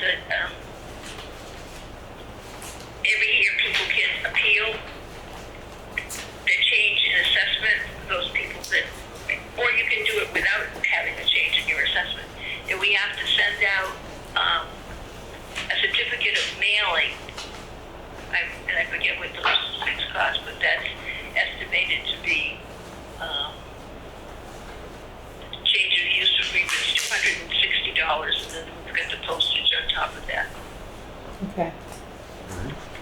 Well, thank you for your report. I know a lot of work goes into it, and we appreciate that, and we appreciate all that you all do in your department. Well, thank you. And we will revisit this at our budget meeting. Is there anything, anybody have any questions? I do not. No? Not at this time. Thank you, though. And it's getting more difficult, and you gotta stop taking things off the tax rolls. You know, I know the 875 or 850 doesn't sound like much, but we've had a few subdivisions this past year. Yep. But Well, not many, you know. But anyway, if you don't have any other questions, then no, I don't think we do. Thank you so much for being here by phone. the state's changing, having trouble with listings throughout the whole state. It's not just Newfane. But I think the program that we have set up, where we're able to at least have 2 listers, our data entry person, plus having Ryan help us out as much as he does, really makes a big difference for us. A good team. Things consistent with the assessment program. Well, excellent. Thank you so much, and let everyone know we appreciate them when you see them. Well, thank you very much. Thank Appreciate you. it. And good to see you, Ryan. Thank you so much. All righty. All right, Thank you. Take care. Happy New Year. You too. Merry Christmas. You too. I see that Kate's here. Do you have a planning commission update, or can we come back to you? Yeah, I don't have a big update. You don't have a complete update? Okay. Well, We could, but I think I want to get to our appropriations so we can let them go.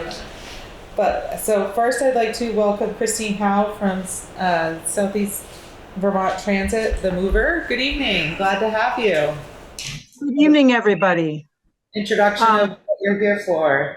Sure. Well, thank you for having me. As always, it's a pleasure to come to these meetings, and sometimes it's fun to hear what's going on in all these other towns around me. So if anybody is not aware of who we are or what we do, Southeast Vermont Transit, also known as the Moover, so you see our big buses that look like cows driving around. We're a nonprofit 501c3 transportation company. We serve 34 towns in Windham and southern Windsor County to provide safe, reliable, and efficient transportation. We provide senior and disabled transportation, Medicaid transportation, demand response transportation, as well as fixed route in some locations around the state. And so what we do with all these towns for social services is we go to each town, we ask for a small contribution towards our local share. Our local share is the percentage that we have to come up with to match federal and state funding to provide all this transportation. And the town of Newfane has been very generous for the past several years, at least as far as I've been with the company. And you've contributed $750. So that's basically what we're going to stick with for our ask this year. We're not going to increase it. Last year we had, I believe, 20, I'm going to look at my numbers here. We provide 1,130 rides to 23 Newfane residents. So the demand goes up and down every year, but last year, FY23, we had quite a bit of demand in Newfane. So that's what I'm here for. That's what we're asking, and I'm sure you guys have some questions for me. Have you thought about the route through on the Route 30 corridor? So we applied. So I think actually a couple of people on the select board were actually at our public meeting a couple of years ago. We did apply for grant funding this past year for this current year, FY24. The state of Vermont and VTrans did not fund any new routes at all this year. So once again, unfortunately, Route 30 got tabled. It doesn't mean we're not going to keep going after it. It just means that until the state can come up with new funds, and by new funds, I mean what's going to happen is every year they look at what's called a route performance report, and they kind of look at all the routes around the state and they figure out which ones are performing at an acceptable level, which ones are performing underperforming. And then they try to work with the underperforming routes for about a year or so to see if they can bring them back up. And then if they don't get to the acceptable level, then that money will then become available for new funding for other new routes. And so that's kind of where they're at right now. Ross McDonald is our public transit coordinator. He's also the head of VTrans. He had a really tough job this year. He knows that this is a very, very passionate particular route that everybody wants to see in Southern Vermont. We have a board member from Jamaica that is very much a big advocate for it. We're an advocate for it, but until there's funding, we're kind of in a holding pattern. Ian, you had a question? Yes, please. I'm sure you're aware that this came up at our town meeting last, and that we wrote a letter to you expressing how people felt at the time.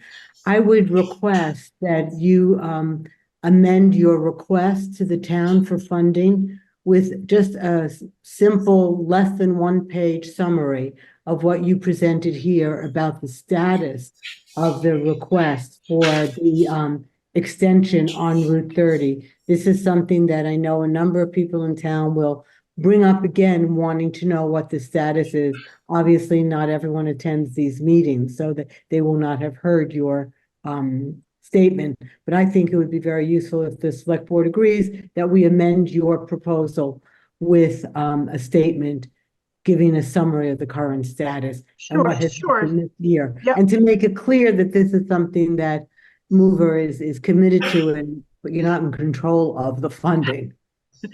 Yeah, and the other option is, I don't know, it is hard. We try to hit as many town meetings with a handful of us. We have a very small admin. We have one of the smallest admin in the state of Vermont for public transit provider, and we're the number 3 in the state for size. There's just a couple of us at the top level. We try to keep it low on that cost. So we always try to hit different town meetings. I don't know if you guys do a town meeting the night before, or if you do it on Tuesday, the day of. You do it on Tuesday, the day of, and it's all in person? It's all in person? Yes. Okay. Because if you can send me the details, we might be able to figure out a way for one of us to actually be there also. I will amend the report so you have something there that if one of us cannot be there, but maybe we can attend one of the meetings to try to be there in person. So if people have specific questions, they can at least, even if it's not on the floor and we don't want to hold the town meeting, but if they want to just at least talk to us on the side and have conversations, we can do that. That'd be great. That's wonderful. That'd be great. Thank you. Are there any other questions for Christine? No. I'm curious, where does the rest of the money come from? Just a little bit, because it looks like the rides that you gave for Newfane residents, the 23 residents at 1,100 rides cost $22,000. Where does that money come from? So we have multiple funding opportunities and multiple funding pieces that come from federal and state levels. Medicaid is one part of that, which is a federal funded program. And then it's called Elderly and Disabled, which actually the state renamed it this year to Older and Disabled, which is another pot of money that is for people 60 and older, or anybody that has a disability. They're eligible for those rides. So it really all comes federal and state money. And we come up with 20% local match. The 20% local match is where these donations or these contributions from all these towns and social service requests come from. Some towns are higher than others, but the majority of it is federal and state funding. Great, thank you very much. Any other questions? No, thank you so much for being here. We appreciate all that you do. Thank you. Thank you. And I'll send Juanita an updated report tomorrow, if that's okay. I know you guys are in the middle of trying to get your report ready, so I don't want to hold it up. That's great. And if no one is available, we have something we can pass along to the community at town meeting. Okay. Thank you so much. We appreciate it. Thank you. Hi, Libby. Hi. All right, next I'd like to introduce Libby Bennett from Groundworks. Good evening, glad to have you. Hi there, thank you for having me. Good evening, everyone. My name is Libby Bennett. I'm the Director of Development and Communications at Groundworks Collaborative. Groundworks is making a request of the town of Newfane and its villages for a level funded contribution in the amount of $1,000. Groundworks' mission is to work with people and systems, creating solutions to end hunger and homelessness for all people in our region. We have a long history of serving the greater Brattleboro area, providing ongoing support to our neighbors facing housing and/or food insecurities. Groundworks is the single point of entry in our region for those struggling to meet their basic needs. We offer safe and welcoming spaces where people can come to receive support and connection to the resources they need to improve the conditions in their lives. Altogether, Groundworks served an estimated 4,207 people last year. Support from the town of Newfane will help bolster our basic human needs programming, providing food, shelter, and supportive services to anyone with need in our region. All of our programs are available to residents of the town of Newfane and its villages. We operate our region's most heavily utilized food shelf program, FoodWorks, our region's day shelter, Groundworks Drop-In Center, and the year-round overnight shelter for adults experiencing literal homelessness. These services assist Newfane residents in fulfilling their most basic human needs for food and shelter. Groundworks offers direct food assistance services as well as volunteer opportunities for Newfane residents. Our day shelter provides a warm and safe place to be during the day for people experiencing homelessness. The same shelter space on South Main Street in Brattleboro offers 34 overnight beds. Our housing case management program provides Newfane residents experiencing homelessness with assistance in applying for all applicable affordable housing subsidies, subsequent housing search, and providing the crucial accountability that landlords need to take a chance on renting to someone with a poor rental history. Case managers also assist in planning and problem solving, such as working on budgeting and financial skills, as well as the successful negotiation of social service systems. Our representative payee program provides a financial intermediary for recipients of SSI and SSDI Social Security income to ensure that they can remain in good financial standing on extremely tight fixed incomes. Last year, we provided services in various programs to 92 residents of Newfane and its villages. Support from the town of Newfane in fiscal year 25 will support 3 program areas. 1, operating our FoodWorks food shelf. We purchase the vast majority of our food through the Vermont Food Bank, which provides us tremendous purchasing power, and we utilize volunteers for the vast majority of our operations. Additionally, last year, FoodWorks Fresh Rescue Program saved and redistributed over $500,000 worth of perfectly good food before it could go to waste. 2, supporting our housing case management program, providing supports for everything from street level outreach all the way through our shelter programs to housing stability services for households supported with housing vouchers. And 3, operating our daytime and overnight shelter at Groundworks Drop-In Center on South Main Street in Brattleboro. With adequate funding, these 34 overnight beds will remain open year-round in place of the shelter that previously, for 13 years, operated only in the winters.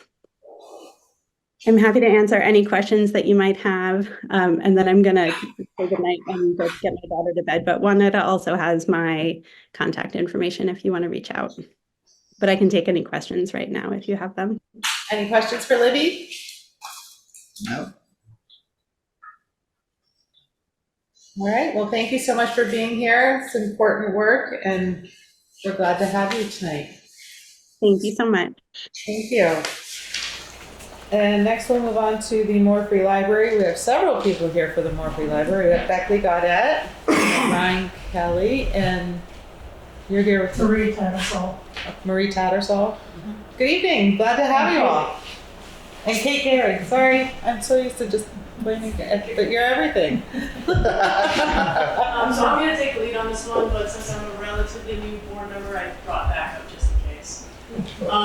So it's my understanding the town has been very supportive of the library over the years, and we're hoping that continues this year. We are requesting an appropriation of $2,700 this year. Recently, the library has expanded their hours of operations. It will help with that, as well as continuing to add to the library's collection and improvements to the building. What else am I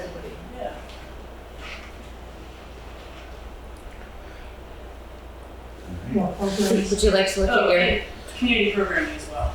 Continue to expand on that.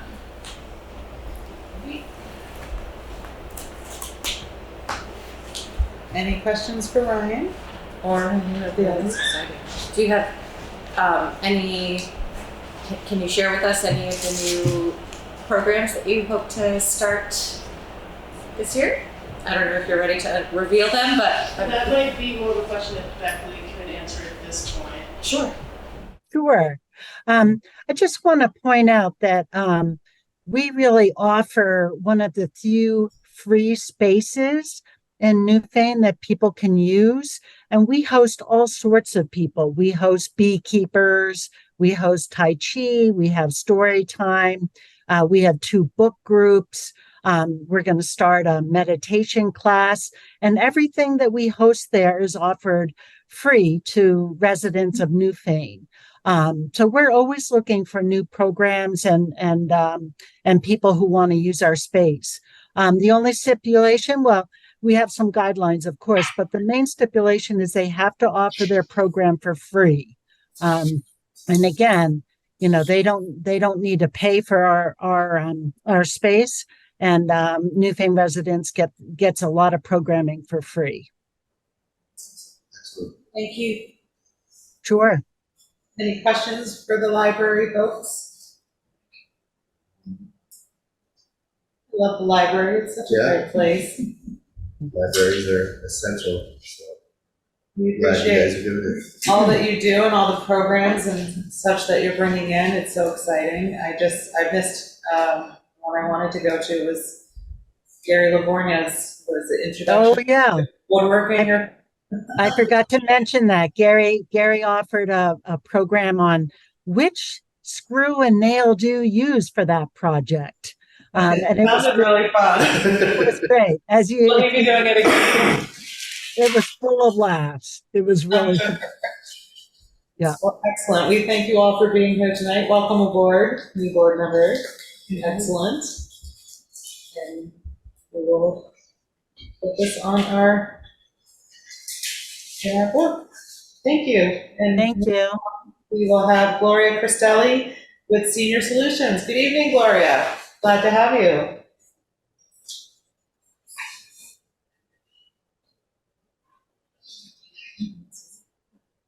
Hi, there she is. Hello. I want to unmute you. I thought I got unmuted on the other end, so. There you are. Yeah, here I am. Yeah, I'm representing Senior Solutions mainly because I think there was not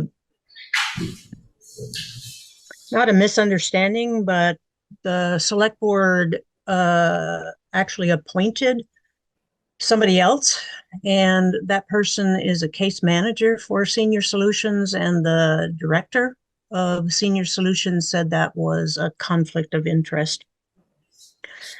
So indirectly, I've been going to some of the advisory council meetings, but I'm not really as on top of things as others have seemed to be. But Senior Solutions has been working for over 50 years and has served Newfane and southeastern Vermont. And Senior Solutions really is the area agency on aging and we're under the Older Americans Act. And I am one of those senior citizens. And we have basically a great helpline and can provide services, information and assistance for seniors, case management. As a matter of fact, the one appointed is a case manager. And especially during December, the Medicare and health insurance counseling is valuable. And we have health and wellness programs.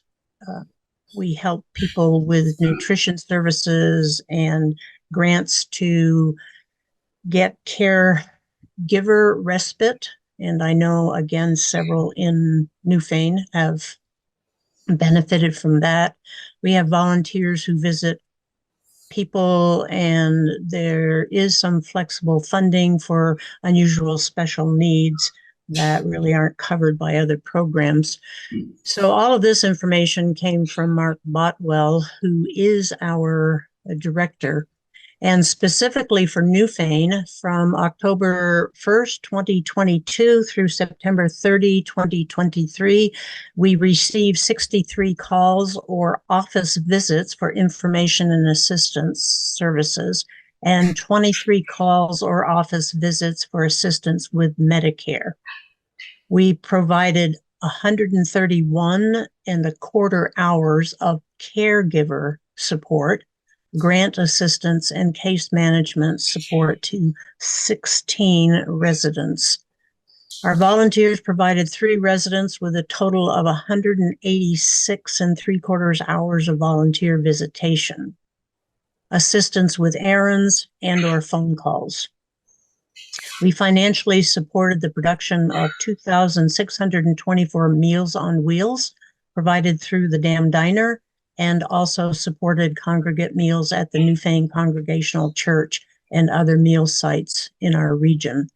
So I know that there are some of the residents who really rely on the services that Senior Solutions provides. And again, as I say, I've dipped in more this year than I'm taking on the full responsibility of it, but I also work, and I shouldn't say but, I also work for the U.S. Census Bureau, and as we're doing surveys, and this month we're doing surveys that include it's not called food insecurity, but where do you buy your food and how much food can you get, and can you get healthy food? And seniors are the ones that really are on the edge. And I know that and again, WRVMA comes in with this, but our Last Mile Food Project, just making sure that people who really would go without do not. So I think it's and as I say, the respite for people providing home care, all of these things are vital to Newfane. So the request for $1,300, I don't think is anything excessive. You have any questions? Mia? Such important work you do. It's such a great program. It is, and it's well known throughout the county, or where I'm doing my census work anyway. It always comes up in conversation. I do have a question about, or just a statement that the board should really look to finding somebody. I'm spread still a bit thin with my teaching responsibilities for the refugees. So if you could find somebody else to take on my job, or what was not my job, but that I did. If you have any recommendations or know of anybody who might be interested, we would always be happy to take names. Yeah, I had. There was one, Kathy Squire's name was given from Beth Spicer, John's daughter, who is the chair, but Kathy's too busy. So. Well, spread the word. We'll see what Yep, we can. I shall. Thank you, Gloria. Any questions? You're welcome. Well, thank you so much for being here. We really appreciate you and all your hard work and all of the things that you do. You're welcome. So I'm glad at least I made it this time. I ran in last week. So, yes, that was great. I thought I forgot. You were a week early. That's all right. We broke up an otherwise dull meeting. Okay, thanks so much. Well, thanks for being here. Have a good evening. You're welcome. And next we'd like to welcome Richard Marek from the Windham County Historical Society. Thank you. I have to say I was really impressed when I came to see how many people had come to hear me, but I'm kind of having a reality. You have our full attention. Anyhow, glad to be here again. I am proud that once again we are as far as I can tell, last year we were tied for the smallest appropriation request. I think we probably are at that level again. at least for the first part of my presentation. The first thing I'd like to say is, as a past president of the Moover Library Board, I support your request. Hopefully you won't take our $250 to make it happen. We are actually on January 1st going to be starting our 98th year of service to this community. Yes. I just didn't hear. I'm sorry. I said that we are January 1st going to be starting our 98th year of serving the community. We are, as far as we have been able to ascertain, the oldest historical society in the state of Vermont, except for the Vermont Historical Society, which beat us by about 80 years. They were founded in 1846, I believe. In any case, I submitted the usual sheet, which I would assume you probably looked at. You know, we provide a fairly wide range of services to the community. For 98 years, we have not once charged for any of our programming. We serve both, and I think it's a strength, we really serve both a blend of people in the community who are often visitors to our two museums now. But particularly with the railroad station, we have found that we attract a fair number of people who are not from the community. We also attract them for genealogy and things like that at our current museum. But those people support the community in a number of ways. They support local businesses while they're here. And so there's some strength in the fact that we serve a broad community.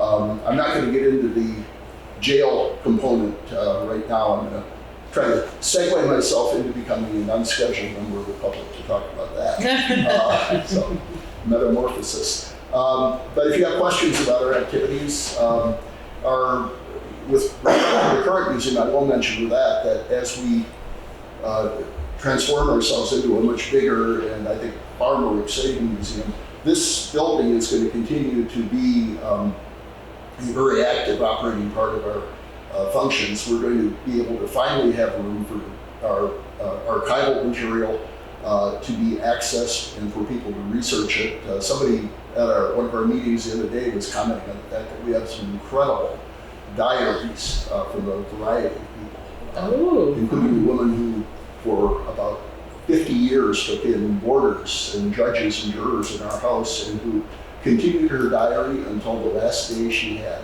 Because her daughter the next morning says mother passed away last night after she put her last entry in. So we've got some incredible materials that really deserve to be brought to the light of day, put on the web so that other people can access them. We are dragging ourselves into the 21st century technologically. And we also are planning on this, in addition to genealogy and archival, we're planning on having that available for more programming, more meetings, things like that, so we can serve the community in a number of ways. So wonderful. That's the sort of nutshell on the Historical Society as a historical society. How exciting. Yes. And I understand you're transitioning into another presentation. I am that. Is there any way we can get the speaker closer to him? It's right there. Yeah, Okay. I'll try to talk in that direction. Perfect. Thank you. So Ann can and hear. without ignoring you all. Last year, actually, I'm here at your behest because last year you might recall that we applied to you for $20,000 of the federal ARPA funding to help us get started on the jail project, the conversion of that, and frankly keeping it from becoming a white elephant because there was no other county or, as far as anyone can tell, any other regional use that was going to be made of that building. So it frankly would have sat there as an empty shell. One of the two most historic buildings from 1825 in the National Historic District, which would have been, I think, a tragedy from a legal standpoint. We approached the assistant judges. We got their support for the project. And they've given us very substantial support in sort of in-kind fashions. They do not charge us rent. They maintain the entire exterior of the building and the grounds, which saves us from roofing, paving, tuck pointing, groundskeeping, any number of things. They also maintain the furnace and the hot water systems. So we are far ahead of any other arrangement we could have possibly come up with. We took your 10,000 and actually used that as our seed money to start the process with deconstruction works of converting the rabbit warren of offices into a far more modern and far more open building with far better gallery space. The sheriff had very particular needs. They were not our needs. We didn't need an interrogation room. So we've made a lot of progress on that. The first floor is coming along very well. We're about to start in January doing lead paint remediation in the entire cell block areas, which are the only areas that really still require that. But we need to get that under control. That's not inexpensive. We are charging away on the second floor. We've got that demolished in terms of everything that needed to be taken out. We're starting work on that.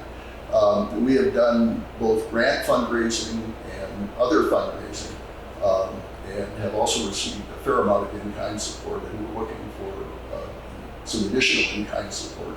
WW, for example, has given us a very substantially reduced price on everything that we needed for the renovations. Cotton Design refunded in their fee for architectural consultation, so forth. Hatch Space is talking with us about doing the cabinetry on a cost per materials basis. So those things help humongously. At the moment, we are at a proposed budget for the first two floors, apart from trying to eventually get a lift in to provide full access for everybody to the entire building. We have a $168,000 proposed budget. We have so far raised, in terms of both cash contributions, grants, including your kind contribution, fundraising, and we just sent out a fundraising letter, so I expect we will raise a fair amount through that. But we're at about 75,000 of 168,000. So we are still in dire need of additional funds. You, for good or for ill, last year when I was here, said, look, we can give you 10 now, come back next year, and we'll see what we have by way of remaining ARPA funds, and we will consider you for those. So we kept that in mind, obviously. And here I am. We are obviously still in need of substantial fundraising. We are making real progress, and we're making real progress on the building. We've still got a long way to go. So we are hopeful of the 10,000. Some of you are probably aware that there has been a petition circulating as well. I had no idea coming in here what your status was for commitments of some of the ARPA money we still have, where you were in your thought process. So rather than simply taking a flyer on that, we would vastly prefer the ARPA money. The federal funding would be less painful for the community, if nothing else. But we also circulated a petition to put an article on the warning if ARPA money turned out not to be available, to have the voters of the town have a chance to consider whether they thought 10,000 was a contribution they want to make. But we realize local funding is tight. It always is. It was when I was sitting where you all are. I suspect strongly it hasn't gotten any easier, and especially with the weather today, it hasn't gotten any better. So, my thought had been, the reality is we have to file, if we're going to file that petition, we have to file it by January 8th. I checked the date.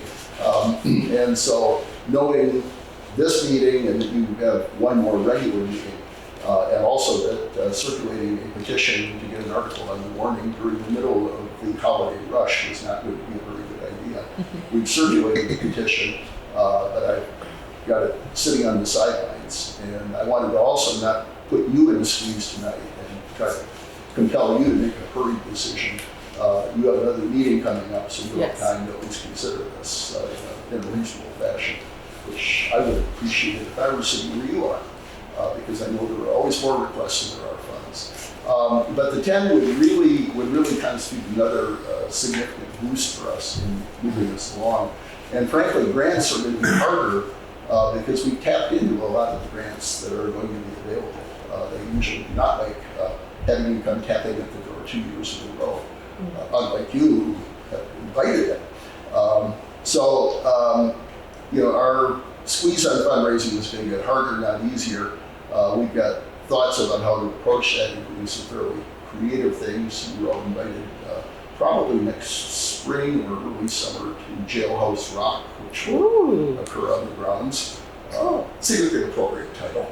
Yeah. But I think the jail is, I really describe it as a piece of eye candy. I think it's going to be a real draw for people. We will be the only museum in the state that has a jail as a component of it. And the jail is really How exciting. I would be happy to have any of you who want to see the building in its current semi-completed state. Just give me a holler and we'll get you over there.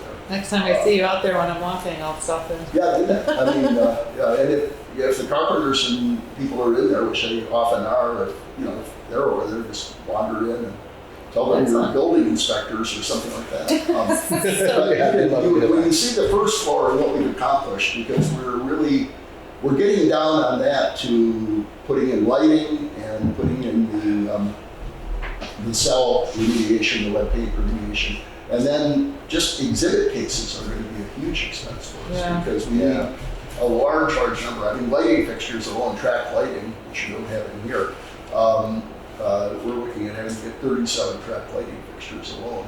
And the bulbs for those, although I discovered when I looked at the packages, we got one strip and put it up just to see what light it cast and figure out if our 37 estimate was good. I discovered when I looked at the package that the bulbs are supposedly rated for 22 years. Yeah. And I said they're expensive at the front end, and frankly, if they burn out for 22 years, I don't think I'm going to care. Right. Anne has a question for you. Yeah, go ahead.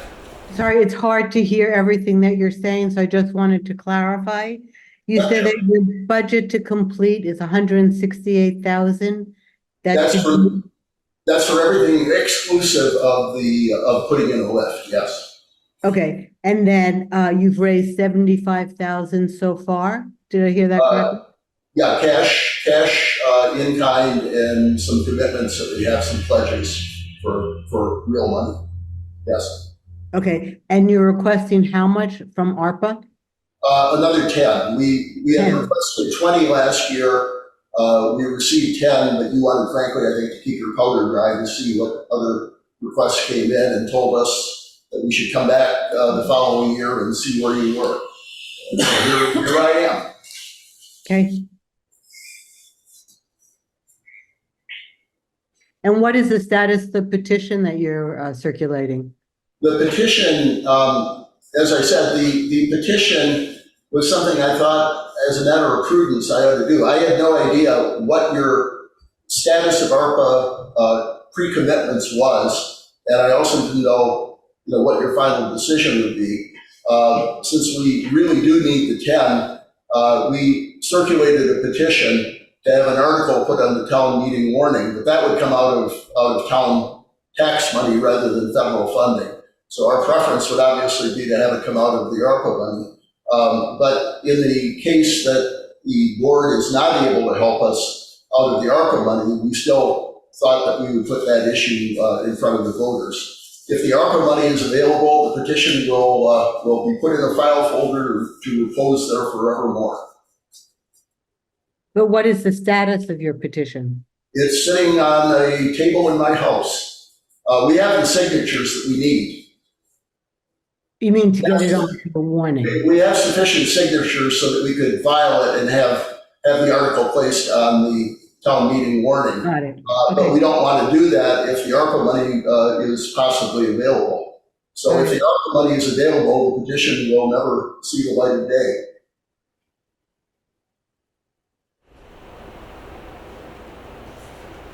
Okay. Any other questions? Not at this time. I'm excited to see what you've done with that downstairs. I went through the walkthrough before, and it was wow. Well, actually, we used the same, because we had asbestos flooring all over the place. That was another thing that had to remediate. And we thought, look, we can either spend a fortune tearing it all out, or you can encapsulate it. And we actually used a slightly different shade, a lighter shade, because of the exhibits. But we used the same material you did, and we're quite happy with it. So we've got that throughout the first floor, except the cell block, which has concrete, reinforced in steel flooring and steel ceilings, as you'd expect of a jail. But the second floor will be completely re-floored with the same same material. Okay. In fact, you'll see it stacked up by the cell block downstairs waiting to get in. Carpenter is working upstairs right now, framing things in and Nice. getting it ready, but we received, in terms of in-kind too, I just might mention, we received from one person over $75,000 of art for an art gallery to be named in honor of his parents. A fellow from Westminster who has been very, very active in the community. He gave us paintings that were commercially appraised by an auction house at $75,000, and he's given us probably 8 or 10 since then, plus other artifacts. So we've got some very, very generous. The thing that I think is just incredible is somebody approached me at the Heritage Festival and said, "Would you be interested in a Windham County quilt?" And I said, "What is it?" And they said that a woman in 1890 in Guilford had made a huge quilt showing every town in Windham County, plus the surrounding states and the Connecticut River, every town in the state of Vermont in quilting, and then every village or municipality is in it in initials because it wasn't room to put them all in. Oh, that's great. And I'm viewing that as something that will be hung right in the foyer of the building. Oh, yeah. Cool. It was made in 1890. That's really cool. The textiles people will go crazy. Some neat things. Anyway, I know you also have more things to do than listen to me, so. So do we want to address this tonight? My recommendation is that we have asked people who are requesting ARPA funds to send us a letter with their request, so we have it for our file. I'd be happy to send you a letter. You would have. And then we can address it. We can make a decision at our next meeting. That'd be great. Okay. What do you think, Anne? You are the ARPA expert. That sounds fine. Great. Okay. That would be wonderful. I will shoot you a letter tomorrow. Sounds great. Thank you so much. We I'll always even have. include a copy of my original letter if I can find it. Great. Okay, thanks. Well, we always enjoy having you here. Newfane's Take favorite care. It's always a historian. pleasure, and thank you for what you do. I know it is not without pain at times. I had a feeling at the beginning of the meeting that it was part of that pain. Take care. All is Thank good. you. Thank you so much. We'll see you in the new year. Okay. Drive Look forward to careful. it. Okay, unscheduled members of the public. Scheduled. New business. Old business. Jeff, Yes. town beautification. Did you get the We did. press release I sent out? If you guys are okay with Mhm. that. I'm fine with that. Are you fine with that, Ian? Mike? Yeah. I am. Great. All right. And then we'll go with next steps after the press release goes out? Yep. Excellent. Ready to go. FEMA buyout, any updates? No, none at this time. ARPA updates? None at this Working time. on the information from, is it Westminster or Rockingham? I wrote to the guy from Rockingham. He hasn't contacted me back yet, and I will follow up with him in the new year. Okay, great, thank you. Personnel updates, still waiting to hear? Still waiting. Great. And that'll be updated at the, Hey, you know, new organizational meeting. All right, any correspondence? Can I Awesome, go back 1 second? of and talk course. about the bench project for just a second? Sure. You're gonna send out the press release to this week or wait till January? What is your thought? It might make sense to wait till after the holidays to send it I out. think so, to make Yeah. sure. I don't think anyone will see it. Yeah, I in don't that want it to get too flurry of- buried, but If that's the case, you just may want to look at the deadline to submit the proposals, because if we're sending it out later, just to make sure we're giving people enough time to respond. yep. I think it would still give, what, 6 weeks? Would it? Okay, Yeah, I think that's enough time. okay. Great. All right. Anything else? I am excited to see where that goes, because that's cool. You missed, at our last meeting,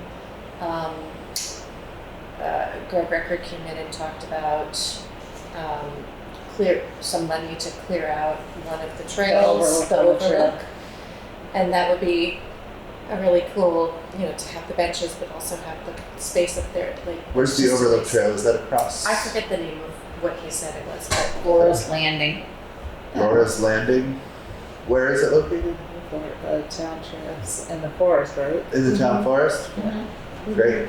There's a bench apparently, and it was cleared out about 20 years ago, or 10, no, 15, I don't know what he said. 10 years ago. 10 to 20. Yeah, And it needs to be done again because that view, which was the appeal, is now grown up. Got it. So that's something we need a professional. Well, he's gonna send us a request with a quote, and we're gonna go from there. Okay. Great. All right, my friends, are there any other businesses we need to discuss, or are we good to move on to pay orders? Pay orders. Excellent. I would like to thank everyone who is here tonight and for all of the involved community members. It's amazing. I would like to wish everyone a Merry Christmas and a Happy New Year, and we will see you January 2nd. Thank you so much for all your hard work. Stay safe and have a happy holiday.